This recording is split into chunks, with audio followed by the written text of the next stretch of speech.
শুনিস না।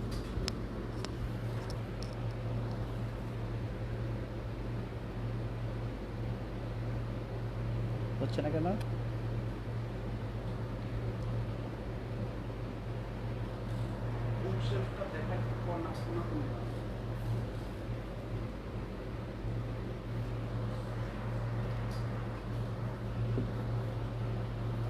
আসসালামু আলাইকুম, সবাই কেমন আছেন? আচ্ছা, কমেন্ট সেকশন কীভাবে দেখা যায় আমি বুঝতেছি না। আমি অনেক দিন ধরে কখনো লাইভে আসিনি, তো অনেক দিন ধরে লাইভে আসিনি এই জন্য। আচ্ছা, যাই হোক, সরি, সবার কাছে একটু ক্ষমা চেয়ে নিচ্ছি। যে অনেকেই আমাকে ফেসবুকে বা ফোন করে জানতে চেয়েছে কীভাবে এফসিপিএস বা এমডিএমএস অল্প সময়ে প্রিপারেশান নেওয়া যায়। তা আসলে ব্যাপারটা হলো যে এত বেশি টেক্সট যে আমি কীভাবে এত মানুষকে রিপ্লাই দেবো এত ব্যস্ততার সময়, এটা আমাদের খুব বেশি ডিফিকাল্ট হয়ে গেছে। এরপর চিন্তা করলাম যে কীভাবে সবাইকে হেল্প করা যায়। তো ভাবলাম যে নিজের ফেসবুক ওয়াল থেকেই একটু শেয়ার করি লিখে বা। তো দেখলাম যে এত কোশ্চেন, ভাস্ট কোশ্চেন অবস্থা, যে কীভাবে এত কোশ্চেনের অ্যান্সার দেবো সেটাও আমি বুঝতেছিলাম না। পরে ভাবলাম যে লাইভে যেয়ে সবার সাথে অ্যাড হই, যে আসলে সবাই কী ধরনের জানতে চাচ্ছে, কী সমস্যা। তো গতকালকে ক্লাস শেষে বিএসএমএল লাইব্রেরিতে গেছিলাম যে আসলে কীভাবে আপনাদেরকে হেল্প করা যায় একটা। কারণ হঠাৎ করে লাইভে আসলে তো আপনাদেরকে কি বলবো আসলে বুঝতে পারতেছিলাম না। তো ভাবলাম যে একটা স্ক্রিপ্ট লিখি, যেটা হলে যে সবাই জানতে পারবে, যে সবার কোশ্চেনগুলো নিয়ে যে এমন একটা স্ক্রিপ্ট লিখবো যে সবার কোশ্চেনগুলো ওটার মধ্যে চলে আসবে। সো কোনো প্রবলেম হবে না, আশা করি সবাই সবার কোশ্চেনের অ্যান্সারগুলো পেয়ে যাবেন। তো তিনটা জিনিসের জন্য আমাকে বলতে বলা হয়েছে। সেটা হলো যে একটা হলো মানে রিকোয়েস্ট আসছে যে ভাই এটা কীভাবে করবো, ওইটা কীভাবে করবো। একটা হলো এমডি এমএস প্রিপারেশান, একটা হলো এফসিপিএস সার্জারি, আর একটা হলো আর্মি মেডিকেল কোড। যদিও আমি আর্মি পার্সন না, কারণ আমি আর্মি থেকে অনেকবার রিজেক্টেড হয়েছি, আইসিসবি থেকে একবার, ওটার জন্য অনেক ইফোর্ট দিচ্ছি, তারপরেও রিজেক্টেড হয়েছে। সো আর্মি নিয়ে, কারণ আর্মিটা টোটাল ডিফারেন্ট, তো আর্মি নিয়ে আমি খুব একটা বেশি কিছু বলতে চাচ্ছি না, তবে আমি আর্মি সম্পর্কে খুব ভালো জানি। তো কারো যদি কোশ্চেন থাকে প্লিজ কমেন্ট বক্সে আর্মি নিয়ে বলবেন, আমি ওইটা যতটা সম্ভব বলার চেষ্টা করব ইন শর্ট আর কি। আচ্ছা, চলেন এবারে এফসিপিএস বা এমডিএমএস সম্পর্কে আলোচনা করতে হলে সবাইকে প্রায়োরিটি বেসিসে এখন সবার সামনে এমডিএমএস অ্যান্ড এফসিপিএস, এই দুটার মধ্যে এমডিএমএসটাই আগে আসে। হ্যাঁ, তো এমডিএমএস হলো যে এমন একটা পরীক্ষা যেটা হলো যে এত বেশি কম্পিটিশন, কিন্তু সিট একেবারে লিমিটেড। তো সাউন্ড কম শোনা যাচ্ছে না? আচ্ছা, এবার কি ভালো হয়ে শোনা যাচ্ছে? আপু একটু প্লিজ আরেকবার কমেন্ট সেকশনে বলবেন, দেখছি। আচ্ছা, এত বেশি কম্পিটিশন, এটা কল্পনাতীত। কারণ আপনি যখন বুয়েট ক্যাম্পাসে যাবেন পরীক্ষা দিতে গেলে, তখন দেখবেন যে বাংলাদেশে এত ডাক্তার আছে পোস্ট গ্র্যাজুয়েশন ছাড়া, বা কিন্তু খুব কম পোর্শন, যেমন আপনার মাত্র 10,000, 11,000, 12,000 পরীক্ষা দেয়। এবার বুঝেন, কিন্তু অনেক মানুষ প্রিপারেশান নেয় না, পরীক্ষা দিতেও আসে না। তার মানে অল্প কয়েকটা সিটের জন্য অনেক বেশি মানুষ পরীক্ষা দেয়। সো বুঝতে পারছেন, এটা হাইলি কম্পিটিটিভ। আর এফসিপিএস এমন একটা পরীক্ষা যেটা হলো যে কম্পিটিশনের কিছু নাই, এটা হলো একটা কোয়ালিটেটিভ পরীক্ষা। এখানে হলো আপনার কোয়ালিটি ওরা জাজ করবে, ঠিক আছে? আপনার যদি কোয়ালিটি থাকে এবং আপনার লাক যদি ফেভার করে, তাহলে আপনি এফসিপিএসে পাস করবেন। এটাই হলো মোটামুটি এমডিএমএসের মেইন কথা আর কি। হ্যাঁ, তো আচ্ছা চলেন আমরা যদি এফসিপিএস অ্যান্ড এমডিএমএস নিয়ে আলোচনা করার আগে আমি এমডিএমএস নিয়ে আলোচনা করতে যাচ্ছি। আচ্ছা, তো দেখেন, আমি একটা স্ক্রিপ্ট লিখছি, যদিও খুব রাফ, হাতের লেখা খুবই বাজে হয়েছে। আমি একটু দেখানোর ট্রাই করি। আচ্ছা, দেখেন, যেটা হলো যে প্রবার আগে আমার এইমটা কি? আমার এইমটা হলো একটা পোস্ট গ্র্যাজুয়েশন চান্স পাওয়া। এটা হলো আমার একটা এইম, একটা হলো পোস্ট গ্র্যাজুয়েশন চান্স পাওয়া। তারপর হলো এই চান্স পাওয়ার পিছনে অনেকগুলো প্রি রিকুইজিশন আছে। হ্যাঁ, একটা হলো আপনাকে ম্যানেজ অ্যাটলিস্ট 6 মান্থস, 6টা মাস আপনাকে অ্যাট এ টাইম ম্যানেজ করতে হবে। কারণ আপনি যদি 6টা মাস একসাথে ম্যানেজ করে দিতে পারেন, ঠিক আছে, শুধু পড়াশোনার কনসেন্ট্রেশন দিয়ে যদি 6টা মাস আপনি নিজেকে প্রিপেয়ার করতে পারেন, তাহলে you can able to sit for any exam, not only FCPS by MDMS. You can also can prepare for MRCP বা এমআরসিএস, এগুলো আপনি বসতে পারবেন, কারণ আপনার মেইন বেসিকটা কিন্তু রেডি হয়ে যাবে। হ্যাঁ, আচ্ছা, তাহলে এই 6 মাস যদি আপনাকে ম্যানেজ করতে হয়, আপনাকে কী করতে হবে? No job. আপনার যদি প্লিজ, আপনি যদি মনে করেন যে আপনাকে যদি মনে করেন যে জব করে পড়াশোনা করে আপনি এমডিএমএস বা এফসিপিএসের প্রিপারেশন নেবেন, তাহলে টু মাচ ডিফিকাল্ট হবে। কারণ কি, দেখেন, আপনি যদি সপ্তাহে একটা দিনও খ্যাপে যান, তা দেখেন যে খ্যাপের আগ মুহূর্তে একদিন খ্যাপের প্রিপারেশন নিতে নিতে খ্যাপে যাবেন একদিন, পোস্ট খ্যাপ ইফেক্ট বলে একটা জিনিস, যে খ্যাপের পরে কিন্তু একদিন চলে যাবে। তার মানে আপনি একদিনের জন্য আপনি 3 দিন হারাচ্ছেন, মাঝে 4 দিন আপনার সময় পাচ্ছেন। তখনও কিন্তু লাইব্রেরিতে যখন আপনি যদি পড়াশোনা করেন, তখন যদি যে আপনার এক সপ্তাহ যদি আপনার গ্যাপ হয়ে যায়, তাহলে দেখা যাবে যে আপনি পরের দিন এসে লাইব্রেরিতে পড়াশোনা করতে পারবেন না, কারণ আপনার মাইন্ড সেট আপ আনতে আনতে একদিন চলে যাবে, ঠিক আছে, মন বসবে না। আচ্ছা, তারপর হলো যে নো ফ্যামিলি লাইফ। আপনি 6টা মাস ফ্যামিলি লাইফটা ভুলে যান না। আপনি যদি আপনার ফিউচার চিন্তা করেন, আপনি সব কিছু ভুলে যে একটু পড়াশোনা করেন অ্যান্ড টোটালি বিকাম আনসোশ্যাল হয়ে যান। কে কি মনে করলো না করলো, কে একটু ধরেন দূর সম্পর্কে এক চাচা অসুস্থ হলো, বলে যে আমি হসপিটালে আসছি, তুমি একটু আসো না প্লিজ, যেখানে আপনার কোনো রোল নাই, কারণ আপনার চাইতে বড় বড় ডাক্তার ওখানে বসে বসে তাকে টেক কেয়ার করছে। তো আপনার তো ওখানে যে আসলে লাভ নেই বেসিক্যালি। কিন্তু আপনি যদি ওখানে যান, দেখেন যে ঢাকা শহরে জ্যাম, বা আপনি যেখানে থাকেন ওখানে অনেক জ্যাম ট্যামের জন্য আপনার পুরো ডেটাই ওয়েস্টেজ হবে। সো আপনি একটু আনসোশ্যাল হইতেই পারেন, নিজের ব্যাপারটা খেয়াল রাখার জন্য আনসোশ্যাল হইতে পারে। আচ্ছা, আরেকটা জিনিস খুবই ইম্পর্টেন্ট, যেটা হলো যে প্রেয়ার, মেডিকেশন, মোটিভেশনাল ভিডিওস। দেখেন, আমাদের মাইন্ডটা এত বেশি মানে ফ্ল্যাকচুয়েট করে। দেখেন, আজকে খুব ভালো মতো পড়তে পারছেন, দেখেন যে কালকে হঠাৎ কোনো একটা ঘটনা হলো, আপনার পুরো মাথাটা খারাপ হয়ে গেলো। এই ইফেক্টটা কাটতে কাটতে কয়েকদিন লেগে যাবে, আপনার পড়াশোনা একেবারেই কনসেন্ট্রেশন দিতে পারবেন না। সো আপনার মাথাটা ঠিক রাখার জন্য দেখেন প্রেয়ার মানে নামাজ টামাজ পড়তে পারেন, যা যে ধর্মে যে আছেন। সব ধর্মেই কিন্তু আলটিমেটলি প্রেয়ারটা যেটা থাকে, এটা আপনার মাইন্ডটাকে খুবই একদম কুল করে রাখবে। অথবা মেডিটেশন করতে পারেন, এবং ইউটিউবে কিন্তু খুব ভালো ভালো মোটিভেশনাল ভিডিওস পাওয়া যায়। হ্যাঁ, যখন মনটা খারাপ হবে, খুব খারাপ লাগবে, দেখবেন যে আপনি মোটিভেশনাল ভিডিওগুলো দেখবেন, এটা এত বেশি ইফেক্টিভ হবে, আপনার একটা ড্রাস্টিক চেঞ্জ হয়ে যাবে। আপনি দেখবেন, আমার কথাটা শুনে দেখার চেষ্টা করবেন, হয়তো খুব ফানি মনে হচ্ছে, কিন্তু এটা আসলে অনেক ভালো ইফেক্ট, আপনি একটু দেখবেন প্লিজ। আচ্ছা, দেন আমরা আসি what will you have to do. আপনাকে কী করতে হবে? আপনাকে রেগুলার স্টাডি করতে হবে every day, not a single day আপনি বাদ দিতে পারবেন না। শুধু আপনার সপ্তাহে 6-7 দিনের মধ্যে 6 দিন পড়াশোনা করবেন অ্যাট এ টাইম, এবং একদিন আপনি ব্রেক নেবেন। কারণ একটা মনোটোনাস লাইফ যদি আপনার তৈরি হয়ে যায়, দেখা যায় যে আপনি 1 মাস পড়লেন, কিন্তু এরপর আর ভালো লাগবে না। কিন্তু আপনি যে দিনটা ব্রেক নেবেন, ওই দিনটা খুব ভালো মতো ইউটিলাইজ করবেন, ভালো মতো পড়াশোনা করবেন, মানে ঘোরাফেরা করবেন, আড্ডাবাজি করবেন ফ্রেন্ডদের সাথে, যারা যারা ক্লোজ ফ্রেন্ড তাদের সাথে দেখা সাক্ষাৎ করবেন, ভালো মতো ইউটিলাইজ করার চেষ্টা করবেন। আচ্ছা, তো রেগুলারলি পড়তে হবে, কোনো দিন বাদ দেওয়া যাবে না। আচ্ছা, don't miss at a event.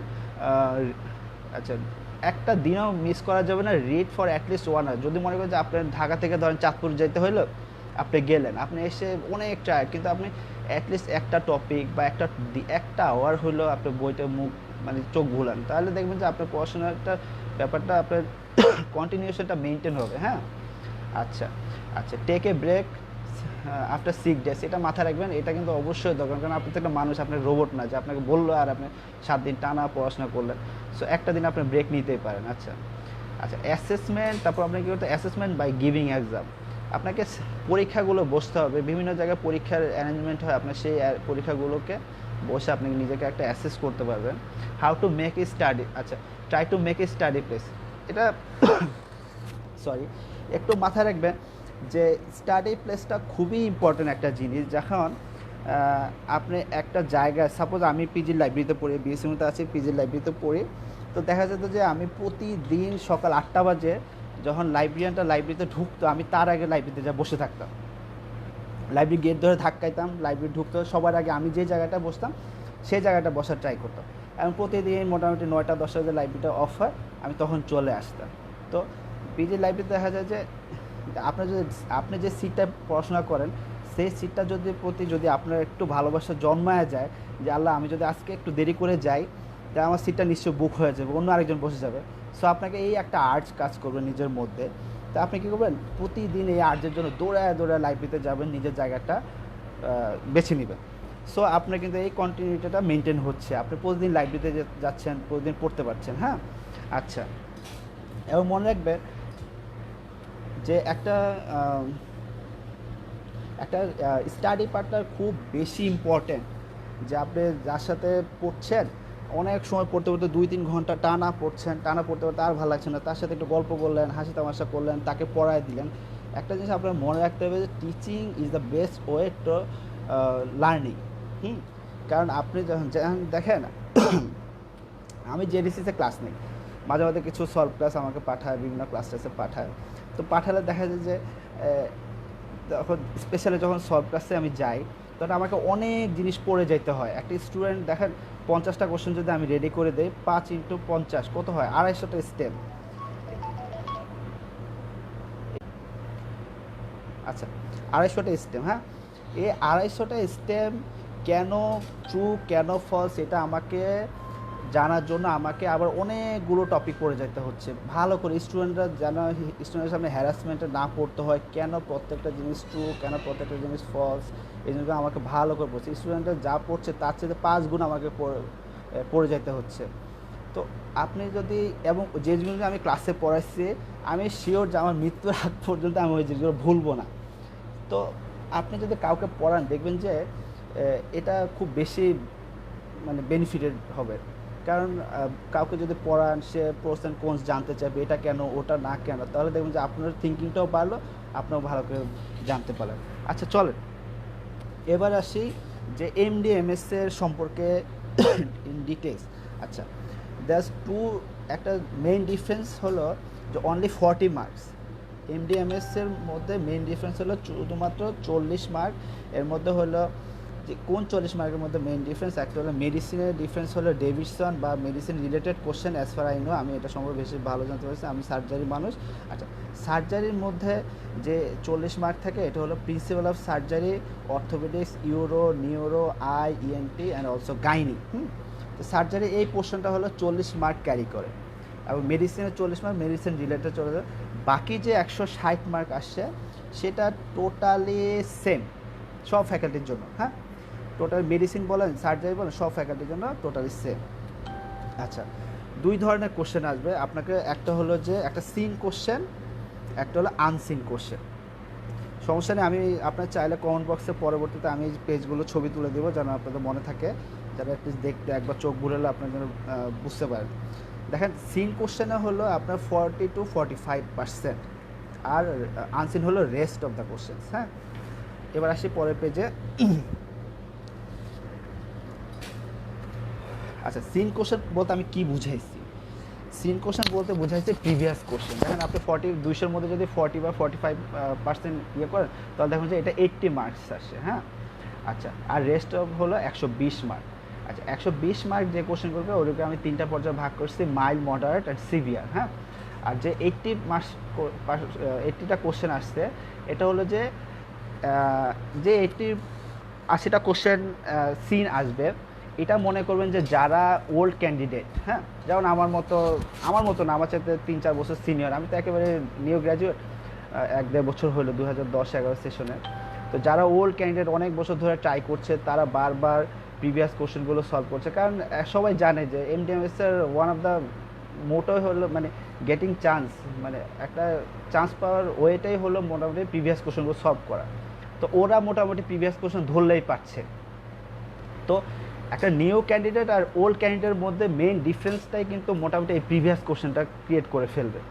So আপনি যদি মনে করেন যে প্রিভিয়াস কোশ্চেনগুলো খুব ভালো করে পড়ে ফেলতে পারেন, সাপোজ আপনি একজন নিউ ক্যান্ডিডেট, যদি প্রিভিয়াস কোশ্চেনগুলো খুব ভালো করে পড়ে ফেলতে পারেন তাহলে কিন্তু আপনার সাথে ওল্ড ক্যান্ডিডেট আর কিন্তু বেশি তফাৎ থাকবে না। হ্যাঁ, তো এই কি বলে যে প্রিভিয়াস কোশ্চেনগুলো পড়াটা আপনার জন্য ম্যান্ডেটরি। আচ্ছা দেখেন, তারপর হচ্ছে 120টা কোশ্চেন থাকবে, সের মধ্যে হলো মাইল্ড, মডারেট, সিভিয়ার। মোটামুটি সিভিয়ার পর্যায়ে, সিভিয়ার মানে ভেরি কঠিন, এর মধ্যে 50টা কোশ্চেন, মাইল্ড টু মডারেট মোটামুটি 70টা কোশ্চেন। এগুলো মোটামুটি আপনি পড়াশোনা করলে পারবেন, কিন্তু সিভিয়ার যে কোশ্চেনগুলো আসছে এগুলো মোটামুটি আপনি পারবেন না বলা চলে। আচ্ছা, এই সিরিয়াস যে কোশ্চেনগুলো আসছে এর মধ্যে হলো যে সবচেয়ে বেশি কঠিন আসবে অ্যানাটমি। ঠিক আছে, তারপর মোটামুটি বাকিগুলো আমি অত বেশি অ্যানালাইসিস করতে পারিনি। মোটামুটি আমি যা দেখছি যে আমার পার্সোনাল এক্সপিরিয়েন্স থেকে, যে অ্যানাটমির কোশ্চেনগুলো এত বেশি কঠিন হয় যে আপনি চাইলেও খুব বেশি আয়ত্ত করতে পারবেন, এক্সেপ্ট যারা সার্জারিতে এফসিপিএস করেছেন, যারা তাদের অ্যানাটমি খুব ভালো পড়া আছে, তো তাদের জন্য এটা মোটামুটি একটু ডিফারেন্স, একটু সুবিধাজনক হবে। তবে আমার জন্য যেটা সুবিধা ছিল, যে আমি সার্জারিতে এফসিপিএস পরীক্ষা দিয়েছিলাম এবং আমার অ্যানাটমি খুবই ভালো দক্ষতা ছিল আলহামদুলিল্লাহ। অ্যানাটমি আমার জন্য খুব একটা বেশি কঠিন ছিল না। সো আমি মনে করি যে আপনি এই কঠিন জিনিসটা যদি আয়ত্ত নিয়ে আসতে পারেন, তাহলে দেখা যাবে যে এই জিনিসটা কিন্তু আপনার সাথে অন্য সব যত ক্যান্ডিডেট আছে তাদের সাথে একটা বিশাল ডিফারেন্স ক্রিয়েট করে ফেলবে। কারণ এই জিনিসটা কিন্তু সবাই ভয় পায়। আপনি দেখেন কোচিং সেন্টারগুলো বা স্যার, দিলীপ স্যার বলেন, যেখানেই বলেন না কেন, এই পোর্শনটা কিন্তু সবাই অ্যাভয়েড করতে চায়। 30-40 মার্ক এখান থেকে আসছে, কিন্তু এই জিনিসটা সবাই পারে না মোটামুটি। এটা তো অ্যানাটমি তো অনেক কঠিন, এটা আসলে পারবো না সব টুর সব জায়গায় চলে আসবে। কিন্তু আপনি যদি সময় থাকতে অ্যানাটমিটা ভালো মতো পড়ে নেন, তাহলে কিন্তু অন্য সবার চাইতে আপনারা আগায় থাকলেন। হ্যাঁ, কারণ দেখেন এগুলো মোটামুটি, এইটা তো ওল্ড ক্যান্ডিডেটরা পারবে, নতুনটা পড়লেও পারবে, এটা মোটামুটি সবাই কম বেশি পারবে। কিন্তু সিরিয়াস পর্যায়ে এই কোশ্চেনটা যদি আপনি পড়ে ফেলতে পারেন, তাহলে 5-10 মানই হলো আপনার কয়েকশো বা কয়েক হাজার মানুষের চাইতে আপনি আগায় থাকলেন সব দিক দিয়ে। তারপর প্যাথোলজিতে একটু কঠিন কোশ্চেন আসে, ফিজিওলজি আসে, ফার্মাকোলজি আসে, যাই হোক। আচ্ছা, এবার আসলে সাবজেক্ট চয়েসের ব্যাপারটা। আচ্ছা, আপনাকে মনে হয় কোশ্চেন করতে চাচ্ছেন, কোশ্চেনের অ্যান্সার আমি পরবর্তীতে এক এক করে দেওয়ার চেষ্টা করবো। আমি আগে অ্যাজ এ হোল যেন অধিকাংশ কোশ্চেন যেখানে কাভার করবে আমি সেই জিনিসটা বোঝানোর চেষ্টা করছি। আগে এটা একটু মন দিয়ে শোনেন, তারপর সবার কোশ্চেন আমি অ্যান্সার দেওয়ার চেষ্টা করি। আচ্ছা, ওইটা নিয়ে আমি পরে আলোচনা করবো, কোশ্চেন নিয়ে আমি পরে আলোচনা করবো। আচ্ছা, সাবজেক্ট চয়েসটা আপনি কীভাবে করবেন? আচ্ছা, you need to obtain at least 100 more than 150 marks to get chance in BSU in any faculty. আচ্ছা, মোটামুটি ধরা হয় যে বিএসইউ এটা কোনো মানে স্ট্যাটিক কিছু না। স্ট্যাটিক বলতে যে মানে এটা সবসময় ফ্ল্যাকচুয়েট করবে। এমডিএমএসটা আমি আগেই বলছি, এটা একটা এটা একটা কম্পিটিটিভ পরীক্ষা। এটা ধরেন সিট হলো 3টা, হ্যাঁ, সাপোজ সিট হলো 3টা। আচ্ছা, সাপোজ হলো সিট হলো 3টা, হ্যাঁ, পরীক্ষা দিল হলো 100 জন, হ্যাঁ, আপনি হলেন 4th, তা আপনি খুব ভালো করে ফেলেন, 100 জনের মধ্যে 4th হলেন, সো ডিফিকাল্ট, কিন্তু আপনি চান্স পাইলেন না। সো এইটা কিন্তু একটা বিশাল ফ্যাক্টর আপনাকে মাথায় রাখতে হবে, যে আপনার প্রিপারেশন নিছেন খুব ভালো, আপনার 100 জনের মধ্যে 4th হইলেন কিন্তু আপনার চান্স পাইলেন না, তো এটা কিন্তু খুব বেশি আপনার কাজে আসলো না। সো আপনাকে কী করতে হবে? ব্যাটে বলে লাগাইতে হবে। আপনি চিন্তা করতে হবে যে আপনার প্রিপারেশনটা কেমন, আপনার সাবজেক্টটা পরীক্ষা দিচ্ছেন, এই সাবজেক্টে কেমন ক্যান্ডিডেট আছে, এগুলো সব চিন্তা করে আপনাকে কিন্তু পরীক্ষায় বসতে হবে। ঠিক আছে, সাবজেক্ট চয়েস করতে হবে। দেখেন, আমি কয়েকটা সাবজেক্টের কথা বলি। আমি এই সাবজেক্টগুলোর নাম দিচ্ছি high voltage subjects. Surgery faculty দেখেন সবচেয়ে বেশি কম্পিটিশন আমার জানা মতে অর্থোপেডিক্স, নিউরো সার্জারি, ইউরোলজি এবং কোলোরেক্টাল অ্যান্ড হেপাটোবিলিয়ারি, এগুলো হলো ইউনিক সাবজেক্ট। কারণ এগুলো ধরেন 2টা করে সিট, এটা 2টা 1টা করে সিট। তারপর দেখেন প্লাস্টিক, তারপর ইএনটি, আরও কিছু আছে। তো এই সাবজেক্টগুলোতে আপনাকে চান্স পাইতে হলে 150 বা অ্যাভাব পাইতে হবে, বা এরকম একটা স্ট্যাটিস্টিক্স সবসময় শোনা যায় যে 150 বা 160-র উপরে না পাইলে বিউসিমিতে পাওয়া যায় না। এগুলো ডিপেন্ড করে যে কোন সময় কীরকম ক্যান্ডিডেট পরীক্ষা দিচ্ছে, এগুলো তার উপর ডিপেন্ড করে, এগুলো সবসময় ফ্ল্যাকচুয়েট করে, এটা মাথায় রাখতে হবে। আচ্ছা, তারপর ধরেন মেডিসিনের কয়েকটা সাবজেক্টের কথা আমি জানি। একটা হলো গ্যাস্ট্রোএন্টারোলজি, সবচেয়ে বেশি মানুষ পরীক্ষা দেয়, খুবই ডিফিকাল্ট চান্স পাওয়া। তারপর কার্ডিওলজি, তারপর ডার্মাটোলজি, এগুলো হাই ভোল্টেজ সাবজেক্ট। আচ্ছা, রেস্ট অফ দ্য সাবজেক্ট আমি এগুলো খুব একটা বলতে পারবো না। আচ্ছা, এবার দেখেন how will you prepare yourself, আপনি নিজেকে কীভাবে প্রিপেয়ার করবেন। ঠিক আছে, দেখেন আপনি কীভাবে পড়বেন। আপনাকে চান্স পাইতে হলে আপনার দরকার হলো 150 মার্ক। আপনাকে কিন্তু মোটামুটি 150 মার্ক পাইলে আপনার মোটামুটি ধরা চলে যে আপনার অ্যাটলিস্ট থার্ড চয়েস হলেও আপনি চান্স পাবেন। কিন্তু আপনাকে কিন্তু 200-তে 180 বা 190 চান্স পাওয়া লাগবে না। সো আপনার টোটাল মার্কস হলো, দেখেন আপনার টোটাল মার্কস হলো 200 মার্ক, হ্যাঁ। তারপর টাইম হলো 3 আওয়ার্স, আর হলো 3 আওয়ার্স মানে 180 মিনিট। দেখেন 180 মিনিটের মধ্যে আপনাকে 200টা কোশ্চেন অ্যান্সার করতে হবে, দেখেন। সো পার কোশ্চেনে কিন্তু আপনি লেস দ্যান 1 মিনিট সময় পাচ্ছেন। তারপর এর মাঝে আরও কত হ্যাসেল আছে, সিগনেচার আছে, আশেপাশে নুইসেন্স আছে, অনেক সমস্যা। টোটাল সার্কেল পূরণ করতে হবে আপনাকে 1000টা। 1000, তার মানে বুঝতেছেন 3 ঘন্টার মধ্যে আপনার কোশ্চেন পড়ে 1000টা সার্কেল পূরণ করতে হবে। So it's very tough job, it's very tough job. রেমিডিটা কি? রেমিডি হলো practice, exam, practice, practice and practice. So আপনার কাছে অ্যাপারেন্টলি মনে হতে পারে এটা মনে হয় আসলে অনেক সোজা, কিন্তু আপনি যখন 3 ঘন্টার মধ্যে 200টা গোল্লা ভরাট করতে যাবেন তখন কিন্তু মাথা পুরো খারাপ হয়ে যাবে। কারণ 1000টা কোনো ব্রেক ছাড়া 1000টা গোল্লা আপনি কোশ্চেন পড়ে ভরাট করছেন এটা খুবই ডিফিকাল্ট।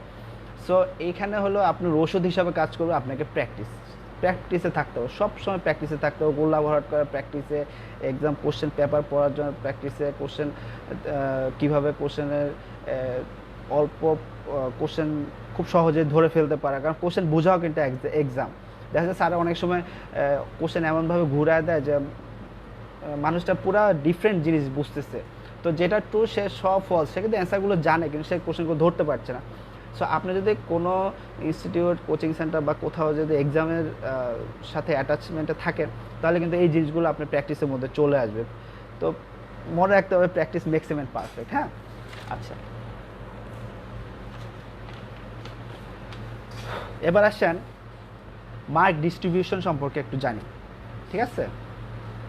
আচ্ছা, সাবজেক্ট রিলেটেড 40 মার্ক আমি বলে দিচ্ছি অলরেডি। এটা নিয়ে আমি পরে সবার শেষে আলোচনা করব, যদি ভুলে যায় আপনি একটু মনে করে দিবেন। আচ্ছা দেখেন, রেস্ট অফ দ্য সাবজেক্ট কী আছে? এমডিএমএসে অ্যানাটমি আছে, সাথে এমব্রায়োলজি আছে, তার ফিজিওলজি আছে, বায়োকেমিস্ট্রি আছে, ফার্মাকোলজি আছে, প্যাথোলজি, জেনেটিক্স আর মাইক্রোবায়োলজি অ্যান্ড মিসসেলেনিয়াস আছে। তো দেখেন এগুলো কিন্তু আমার জাস্ট একটা আইডিয়া করে মার্কগুলো দেখানো, কারণ আমি যত মনে পড়ে, আমি রিসেন্ট আপডেট আমি জানি না, যে 30, 35, 25 এই মার্কগুলো মোটামুটি সবসময় এরকম কোশ্চেনই আসছে। তো মোটামুটি এগুলো 98% ধরেন শিওর এরকমই কোশ্চেন আসে। হ্যাঁ, অ্যানাটমিতে 30 to 35%। তো মানে আপনার সাথে এটা কিন্তু আপনাকে মাথায় আবারও বলছে, আপনি যদি হয়তো অ্যানাটমি অনেক ডিফিকাল্ট, আপনি মনে করেন সব ট্রু সব ফলস জায়গায় দেবেন, কী দরকার এত কষ্ট করার।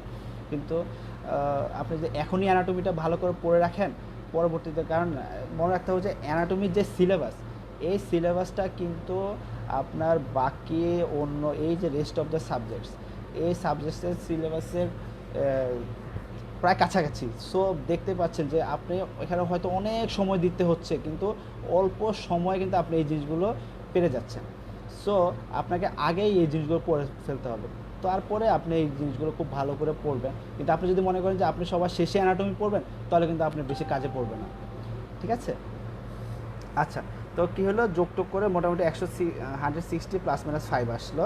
আচ্ছা দেখেন, তারপরে এবার আসেন, এবার এটা হলো টার্নিং পয়েন্ট। হ্যাঁ, একজন ওল্ড ক্যান্ডিডেট বা যারা বারবার পরীক্ষা দিচ্ছে তাদের সাথে একজন ট্রিকি ক্যান্ডিডেট বা যে একটু কোশ্চেন অ্যানালাইসিস করে, প্রশ্ন বুঝে পড়াশোনা করে, তার সাথে কি ডিফারেন্সটা হবে? হ্যাঁ, দেখেন আমি একটা কথা বলি, আমার হয়তো যারা আমাকে অনেক মানুষই চিনে, তো যারা আমার সম্পর্কে একটু জানে তারা জানে যে আমি কখনো এমডিএমএস নিয়ে অত বেশি চিন্তিত ছিলাম না, দিব না কখনো, ঠিক করছি এই মাস সিএস পড়ে বিদেশ চলে যাবে। কিন্তু হঠাৎ করে আমার একটা ফ্রেন্ড বললো যে তুই এত পড়াশোনা করছিস, তুই এমডিএমএসটা একবার দে।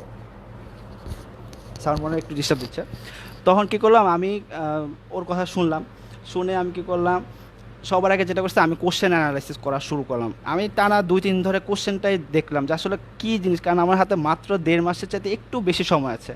সো আমাকে কোশ্চেন নিয়ে আগে ভাবতে হবে যে কোন টপিকটা পড়ে আমি সহজে পার পাবো, কোন টপিকটাতে অল্প পড়ে বেশি মার্ক পাবো। যেমন বিসিএস, যেমন অনেক মানুষ পড়তে একদম মাথা খারাপ করে দিচ্ছে, কিন্তু দেখা যাচ্ছে যে আলটিমেটলি দানা 2-3 বছর পরে প্রিলিতে চান্স পাইল না। তো আমার মনে হয় যে ওরা একটু কোশ্চেনটা যদি ভালো করে অ্যানালাইসিস করে পড়ে তাহলে কিন্তু তারা ঠিকই চান্স পাইতো, কিন্তু তারা একদম ইচ্ছা মতো আন্তাজে পড়ে টড়ে একদম সব মাথা খারাপ করে দিচ্ছে। হ্যাঁ, তো একটু দেখেন, আমি জাস্ট আমার পার্সোনাল এক্সপিরিয়েন্স থেকে আপনাকে আমি দেখাই। আচ্ছা, বইটা কী পড়বে সব কোশ্চেন আমি অ্যান্সার পরে দিব, আপনার কোশ্চেন করে যান, আমি অ্যান্সারগুলো পরে দিব। আচ্ছা, এই জিনিসটা আমি নাম দিচ্ছি minimum effort but maximum mark. হ্যাঁ, subjects are arrange according to the importance. তার মানে হলো বুঝতে পারছেন ক্যাপশন দেখে যে সরি, অল্প এফোর্ট দিয়ে আপনি কীভাবে ম্যাক্সিমাম মার্ক পাবেন সাবজেক্টগুলো ইম্পর্টেন্স অনুযায়ী সাজানো হলে। দেখেন এই বায়োকেমিস্ট্রি, অনেক মানুষ আছে বায়োকেমিস্ট্রি সম্পর্কে তাদের কোনো আইডিয়াই নেই। আপনি দেখেন বায়োকেমিস্ট্রি যদি আপনি বায়োকেমিস্ট্রি চ্যাপ্টারটা খুবই ছোট, একেবারেই ছোট, আপনি পড়তে ম্যাক্সিমাম আপনার 10 থেকে ম্যাক্সিমাম আপনার পড়তে 1 থেকে 2 ঘন্টা লাগবে। যদি নতুন পড়েন তাহলে 2 ঘন্টা লাগবে বা 2.5 ঘন্টা লাগবে, যদি নতুন পড়েন তাহলে 1 ঘন্টায় শেষ হয়ে যাবে। এই বায়োকেমিস্ট্রি চ্যাপ্টার থেকে আপনার 10 থেকে 15টা মার্ক আছে। কেন ইমাজিন 10 থেকে 15টা মার্ক, এবং প্রত্যেকটা মার্ক আপনি যদি পড়েন আপনাকে অ্যান্সার করতে পারবেন। তার মানে আপনি 10 থেকে 15টা মার্ক আপনি হুবহু পেয়ে যাচ্ছেন এই বায়োকেমিস্ট্রি মার্ক থেকে, কিন্তু মানুষ জানেই না। আমি যেদিন সকালবেলা পরীক্ষা দিচ্ছি বুয়েট ক্যাম্পাসে দিয়ে, তার জাস্ট আধা ঘন্টা আমি আগে বায়োকেমিস্ট্রি পড়ছি মাঝে পড়া স্টার্ট করছি। বুয়েট ক্যাম্পাসে দিয়ে ঢোকার সময় আমি বায়োকেমিস্ট্রি পড়ে যাচ্ছিলাম, এবং আমি পরীক্ষা দিতে যাওয়ার সময় পরীক্ষা যখন দিচ্ছে বায়োকেমিস্ট্রির কোশ্চেনটা দেখি যে আমি যে কোশ্চেনগুলো পড়ে আসছি কোনো কোশ্চেনই বাদ যায়নি আসার থেকে। সো আপনার বায়োকেমিস্ট্রির কোশ্চেনটা একটু উল্টায় দেখবেন, এই কোশ্চেনটা সবাই অনেক নেগলেক্ট করে, পড়ে না ঠিক মতো করে। কিন্তু আপনি যদি এই বায়োকেমিস্ট্রির কোশ্চেনটা পড়েন দেখবেন যে এটা আপনার জন্য অনেক বেশি হেল্পফুল হবে। এই বায়োকেমিস্ট্রি কিন্তু খুব ভালো করে পড়ে নিতে হবে, কারণ আপনি লাস্ট আওয়ারে পড়তে পারেন, যেখান থেকে পড়েন না কেন। আমি লাস্ট আওয়ার কথাটা একটু কেন বলছি, কারণ আমি সহ আমাদের কয়েকজন সিনিয়র ভাইদের মিলে লাস্ট আওয়ারটা সলভ করার ট্রাই করছি।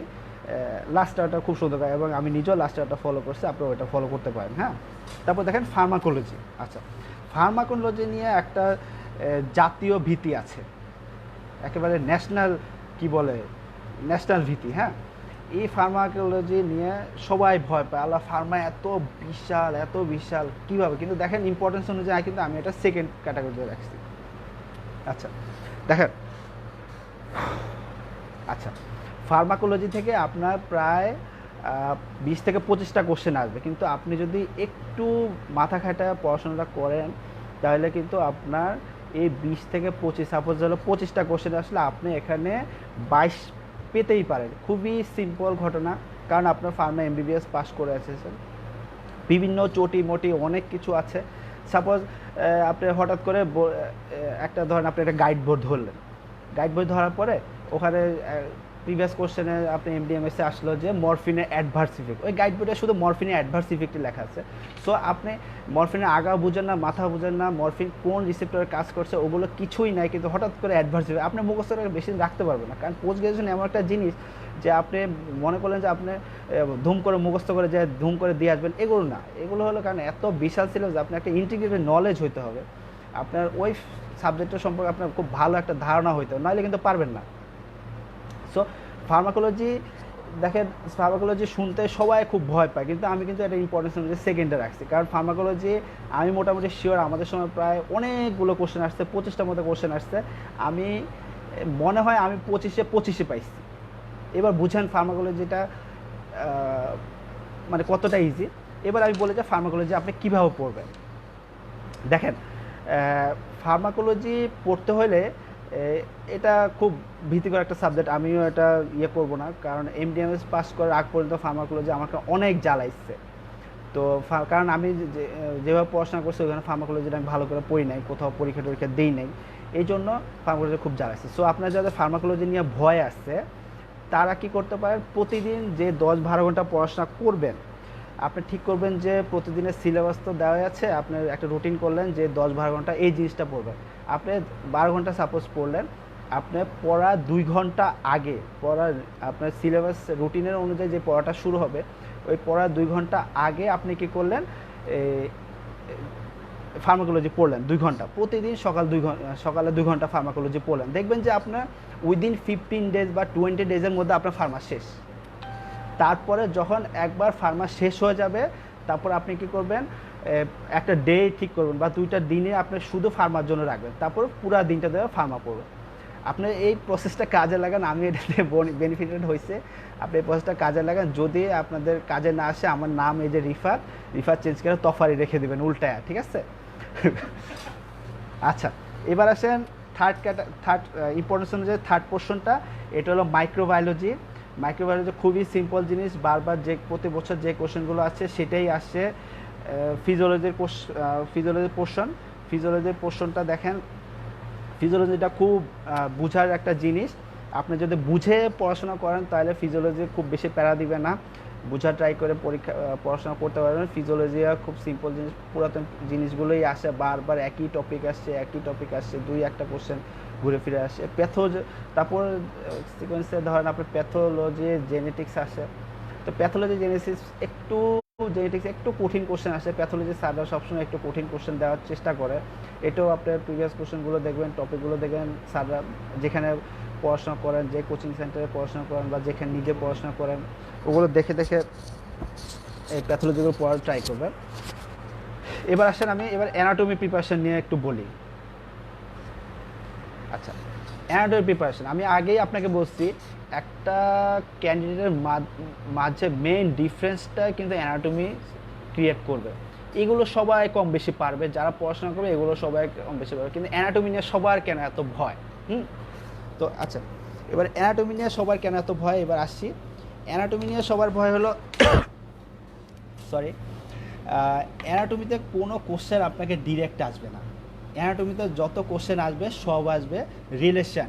হ্যাঁ, সাপোজ এখান থেকে কোন নার্ভ গেলো, এখান থেকে কোন মাসেলের ভিতর দিয়ে কোন নার্ভ গেলো, এখানে অ্যান্টেরিয়র ইন্টারশিয়াস নার্ভ কাকে কাকে সাপ্লাই দিল, এখানে পোস্টেরিয়র ইন্টারশিয়াস নার্ভ কাকে কাকে সাপ্লাই দিল, অ্যান্টেরিয়র ইন্টারশিয়াস নার্ভ বললো যে এখানে ইঞ্জুরি হইলো, কোন কোন মাসেল প্যারালাইসিস হলো পোস্টেরিয়র ইন্টারশিয়াসে, এখানে কী হবে, ফ্যালেন্সে কী হবে, এইসব হাবি যাবে রিলেশন।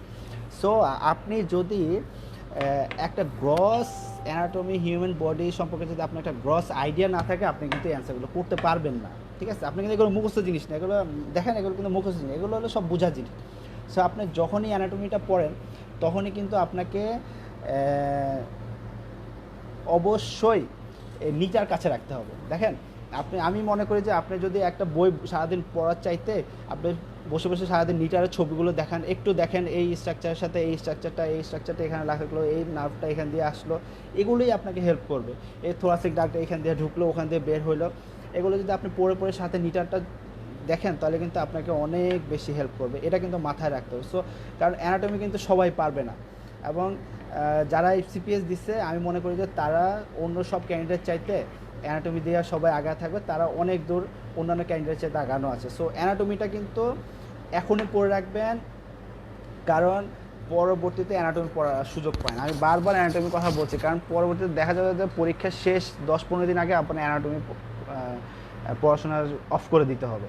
ঠিক আছে, আচ্ছা, তো ইম্পর্টেন্স অনুযায়ী আসলাম সেখানে।